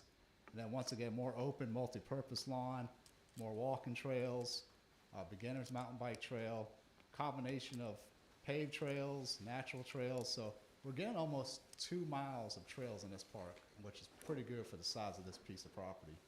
And as you can tell, we're pretty much preserving the majority of the land. We do have to treat the stormwater for the park as well as the fire station. Unfortunately, the low point is in the woods, but that's where all the water is naturally flowing to, so there will have to be some tree removals, but we're still keeping that good buffer between that and the neighbors behind us at Northstone. And kind of what we heard from public input, once again, the first couple of meetings, we heard a lot about trails, playground, fitness stations, woods activities, small and large shelters, gardens, open lawns, and so forth. Also, typically on both of these projects, what we do is the first meeting, we show the property, show any constraints, what the property looks like, topography, where it's located, and we have amenities they can ask what they'd like to see in it. So we take all that first public input meeting and bring back 2 concepts. And then there's 2 concepts the next meeting that reflects the input from the first meeting, from what amenities are there. But each one's laid out a little differently. And the concepts we put out there, concept A was by far the most popular concept. So that's the kind of concept we move forward with that we're showing you today. What we heard, some of those comments, interest in more wooded natural play areas like Rosedale Nature Park, interest in the pollinator garden, which we show a spot for that. Now, we did have interest for a splash pad, but we already have one splash pad at North Mac, which is 2 miles away, and then we have another splash pad another 3 or 4 miles away at Waymer. The reason we're showing a splash pad on Fire Station before, we don't have any splash pads west of 77, so we know everybody wants more splash pads, but we didn't feel like this was the most appropriate place based on what we have and what we have coming. Everybody wants bathrooms close to the playground. There are longer trails in option A, so that's another reason we picked that one. We did get a lot of requests about, once again, people don't want to have to drive to the park if they're 800 feet away. But Northstone and Ramsey Glen's across the street, Northstone's right behind the property. They want an option to be able to have a trail or a sidewalk to get to the park without driving their car. There are some opportunities potentially in making that connection that we're looking at to Northstone, so we're kind of looking at that. Ramsey Glen's across the street. Once again, we're gonna have to look at some type of pedestrian crossing. That's something we'll have to look at as well. Traffic flies through this area of town, so it's, this road is not as slow traffic moving as McElwain, but once again, trying to find ways to get people to the park safely without having to get in their vehicle. And this is just a zoomed-in look of the park that I just talked about, kind of highlighting the different amenities. Michael, how many acres is this park? It's a total of 25 of 5 acres is set aside for the fire station. Okay. And what's the performance lawn? What's- What's the performance lawn? Is that like Yeah. it's sloped, so like, Nah, it's kind of just a flat area, and there might, at one end, there might be like an area where a performer, like maybe a concrete pad with a shade canopy. It's just like maybe someone's storytelling a book or something. Nothing like an amphitheater or anything like that. okay. Yeah, it's just kind of an open lawn area that's more of a lower level performance area, I guess you can call it. Like someone's maybe just story time. Like right now at Rosedale, under the butterfly, there's a concrete pad, and we have that lawn area there. Sometimes we'll do story time under the butterfly or little performances like that. But Okay, thank you. How large is the stormwater pond, dry pond? Well, once again, these are concept level plans. So the next phase, you get into the construction drawings, you'll have a better idea how big it needs to be. But based on early planning, that's about the size. Now, this won't be a pond full of water. Typically, it's like a sand filter where the water filters through the sand and then becomes like a lawn area. There's one similar to that by the basketball courts at North Mac Park. There's a flat indented area. That's grass. That's kind of what we're looking at. But we won't know that final details until we get to the construction drawings of how big it needs to be and how much impervious area we have and so forth. So it could vary. And we'll try to feed, if we can, feed the fire station and the park and all to that location based on topography. Does it, I mean, I know this would probably increase cost, but does it have to be a dry pond? Could it instead be something that could be turned into a water feature? I don't think you can have fish in it because the way it filters, Well, not- No, no. yeah, Well, definitely not no, I fish. don't mean fish. I mean just like, well, I mean, I guess if you put in water, then there would probably end up fish at some point. Yeah, well ponds don't filter the water correctly, so. You can't have a pond without fish? You can have a separate pond, Right. just not your storm, good and combined. Right. If you wanna have a separate pond for pond's sake, yeah. Steve, we could do this today. Sometimes it's prettier when there's water. This space could be, like I said, when it's not raining, obviously it'd be a nice lawn area where people, I mean, you can do a picnic out in the woods that's surrounded by trees in this open area. So it's not like an ugly hole that's holding a bunch of water. It's, so the look of it is not gonna be as bad as what you might think out here, but try not to make it look too bad. But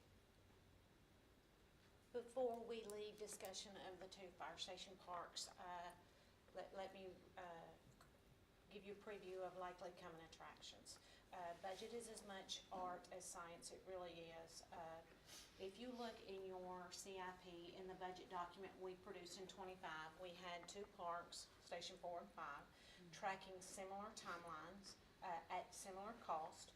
And so at random, we said, let's use park bonds for this one and fund balance for that one. And we moved on, and we thought that was gonna be great. Facts have changed, and so the amenities being asked for at these parks are gonna cause these parks to cost more than we budgeted. And we contemplate we might do Station 5 earlier than we originally thought. And so at random, we said we'd use the 24 GO park bonds to do Station 5's park, and we do fund balance with Station 4. If we're going to do a design build contract on Station 5 and the park with one contractor, makes a lot more sense to move those park bonds over to the Station 4 park and have one contract that might even involve a debt instrument for something as expensive as a fire station and a park together. And so you're likely to be asked to do a budget amendment to move the funding from, you can only use park bonds for a park. We didn't specify that we would, we didn't get voter approval specifically to just use the GO park bonds on Station 5, so we're probably gonna do a budget amendment to ask you to switch that funding. So more to as we work through the CIP and as we get closer to fire station and all that, we'll come back to the board and maybe doing a budget amendment, et cetera. And we may do something different on this land, whether it's a LIBOR or installment financing or whatever, but more to come. Michael, do you know how many forested acres we have in our parks, like total? I do not know that. no. How many acres and parks do we have total? So it's 420 some acres, somewhere around that. Is that just town, That's county? That's just town, yeah. That's just town. Yeah. And then do you know how many guesstimate on county parks? How many, say what? Say again? How much do you guess on county parks? Well, you got a lot of plantation by itself, thousands. So Yeah. I can get you information, but I don't want to guess off the top of my head because Sure. they got a lot of acreage in Huntersville. Like With all the over, Gar Creek and all that, Yeah, they got a lot. like over 5,000, over 10, that high? It wouldn't surprise me if it's close to that. We can get you guys a number. Okay, that'd be great. It's a big number because we're fortunate in Huntersville that a lot of those nature preserves are actually in Huntersville. Yeah, yeah. everything on the other side of Beatty'sville Road, you know, they're buying up like crazy, all the farms, et cetera. Yeah. So, We just get feedback a lot that Huntersville is being like overbuilt, and so a contrast to that would be actually how much is protected or park space. And Yeah, but we can. that'd be a we good can number to get have. that. And like Jackie mentioned, so last year when we talked about these projects before we planned them, we had placeholders in CIP, but we had no idea what the community wanted in the parks. Right. And so really not having a good idea of what the costs are gonna be, now we're getting closer to having a better idea of that, you know, it's a lot more than what was in the placeholders for the CIP. Well, I'm also asking, and this is like a totally half-baked idea, but curious about the potential of like carbon project enrollment as a way to like diversify income for the town. I don't know if that's even something that we could do, like per the state, but it's something I'm curious about. Okay. We update in the trends in the audit report each year. It says that we have town parks, that would exclude the county, that the town parks are 16 acres and that the park trail mileage is 471 miles, but we don't list forestry. 16 acres of town parks? It says. That can't be right. Because we're programming on county-owned land with our dollar leases. Yeah, that's what- Oh, okay, So that yeah, doesn't so include most of our park. parkland is actually on county-owned land. So Most- 16 acres yeah. of town Most of it is land. Okay. County owned. Yeah. And Like all our Bradford, big North parks Mac, all the big county ones land. are on county land that we lease. Okay. Yeah, we'll get that number to you guys, put in a request. And then we'll, Mayor Pro Tem, we'll look at, we got your comment there, we'll look to see what we can do about that. Bobby, MJ, Brian, we'll do some research on that. Thank you. All right, some of these projects already been talked about. The bridge over Highway 73 for pedestrians, good news, recently we got heard that Mecklenburg County is going to put 1.2 million towards the original match that we had. So that reduces our match to 863,000. That could potentially go lower. And then North Carolina 21 tunnel. I think Stephen mentioned that project. The town funded 650,000. It's good to know that in 5 years these projects should be done. And I always like to call this the 7 Mile Greenway from our downtown to where people think our downtown is 7 miles to Burkdale. And it's hard to believe that all this is actually coming together, and by 2030 it should be all done. So you'll be able to go from downtown Huntersville to Burkdale. When I say tunnels, that might just be going under the bridge. Some are tunnels, some are under the bridge. But anyway, just call them tunnels. 4 tunnels, 1 bridge will allow pedestrians and bikes to avoid interaction with over 97,000 daily vehicle trips. So those trips are Highway 21, 19,500 trips a day. When I show I-77 ramps exit 23, that's just showing 2 of the ramps, not all 4, because you wouldn't cross all 4 if you were walking or biking. That avoids 13,400. Gilead Road near Ranson's 18,000 daily trips. Gilead Road near Urban Cook Road is 13,000 trips. Highway 73 is 34,000 trips. So to be able to go 7 miles and avoid all those major highways is going to be awesome, to say the least. So 5 years, I think Anthony'll still be here. He'll be here for the ribbon cutting. Heck, yeah, 50 more years. And then just on a couple of potential future projects. One of the visions we've had for many years is the opportunity to expand Holbrook Park if it ever became options to get additional land. Holbrook Park many years ago got some LWCF grant funds when the park was built. I don't know, it was probably 30 years ago before I was here.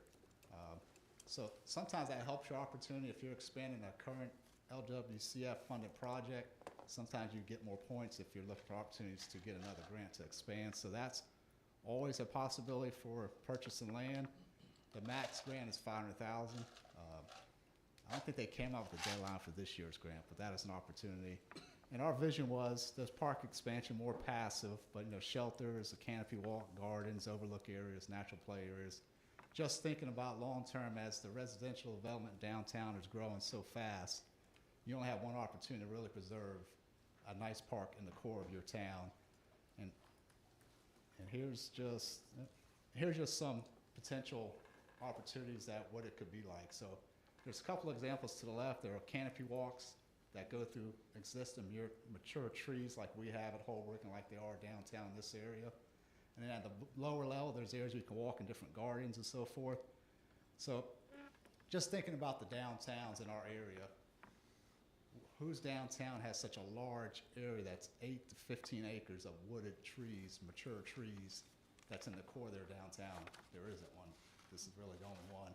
So we feel like this is one chance you have to really try to make this happen, to have a cool place where people come downtown in addition to the other things that are happening. So that's just a vision we've had for many years, and I just want to keep that out there. Can we stay on that for a second and have a little discussion on that? Because I love the idea, but it would be a significant investment to purchase those properties nearby.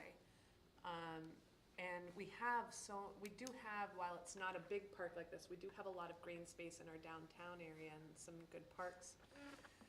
I guess I just want it out there for those listening or watching, like, what do you guys think? Is this worth the investment? Is this something we should be considering? It's very cool. It's very cool. And now's the opportunity, but it would be expensive.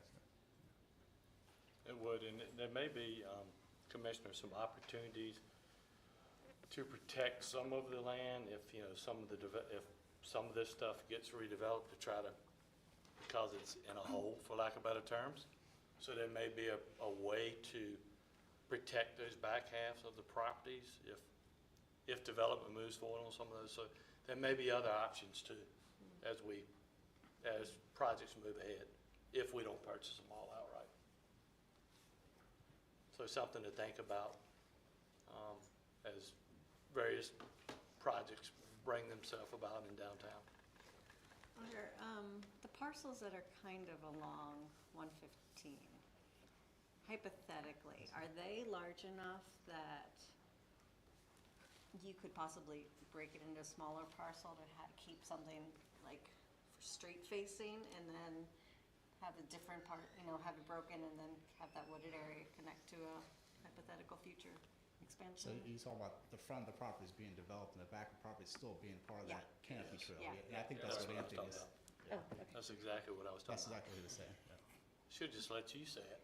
You would've You said probably much said it better. No, you did. But that's exactly what we're talking about. Almost, you see the purple line to the right, I guess, Yeah, that's what I was looking you at. know, in some aspects, somewhere around that point would be, maybe protected and then the front developed. So, What about the back part of the church property, or have they been ever interested in, It's a great question. I haven't had any interaction with I them on haven't that. either. because it would connect, I'm looking on the Polaris, it kind of, you could kind of connect at the back. And, it looks like it's open space on Polaris that might be potential for adding to the park as well in the future. Great idea.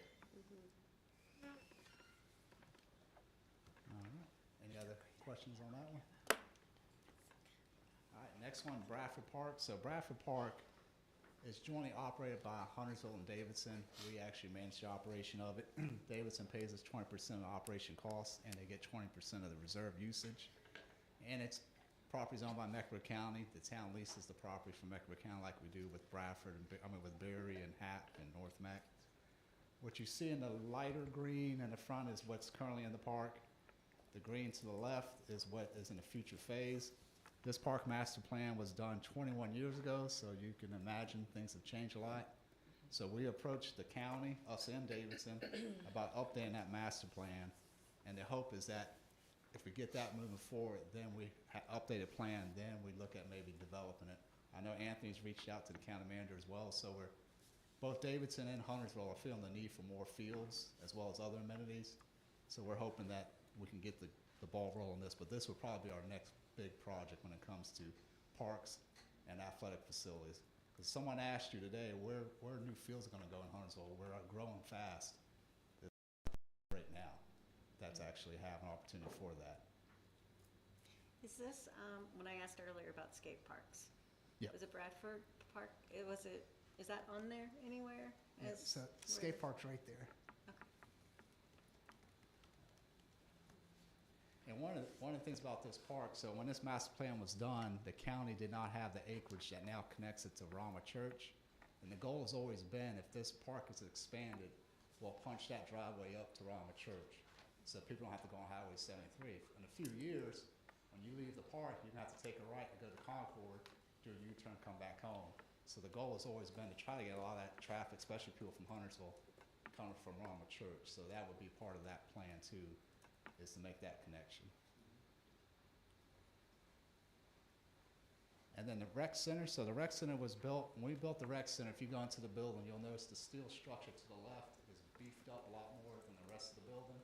And that's built attached to the building to expand the rec center. It's about double in size. Basically, that would give you 4 additional volleyball courts, 2 basketball courts, 6 more pickleball courts, additional classroom space, program space. Once again, we're turning a lot of people away in a lot of our programs at the facility, so that will help with those increases, those waiting lists and so forth. And then also amphitheater. So we're looking at a site for an amphitheater where we can have much bigger concerts. You know, Veterans Park is pretty small. You can't really have a concert for a few thousand people. And the idea is, well, potentially this might be a good location, or potentially Richard Berry Park. So something in the future that we want to try to have an amphitheater at a site we can have much bigger events, kind of like what you see at Billy Road Park. While we have that picture up, can you help me understand which of those fields is where the new baseball team will be playing, the back one? Okay, thank you. Field. Any question on that?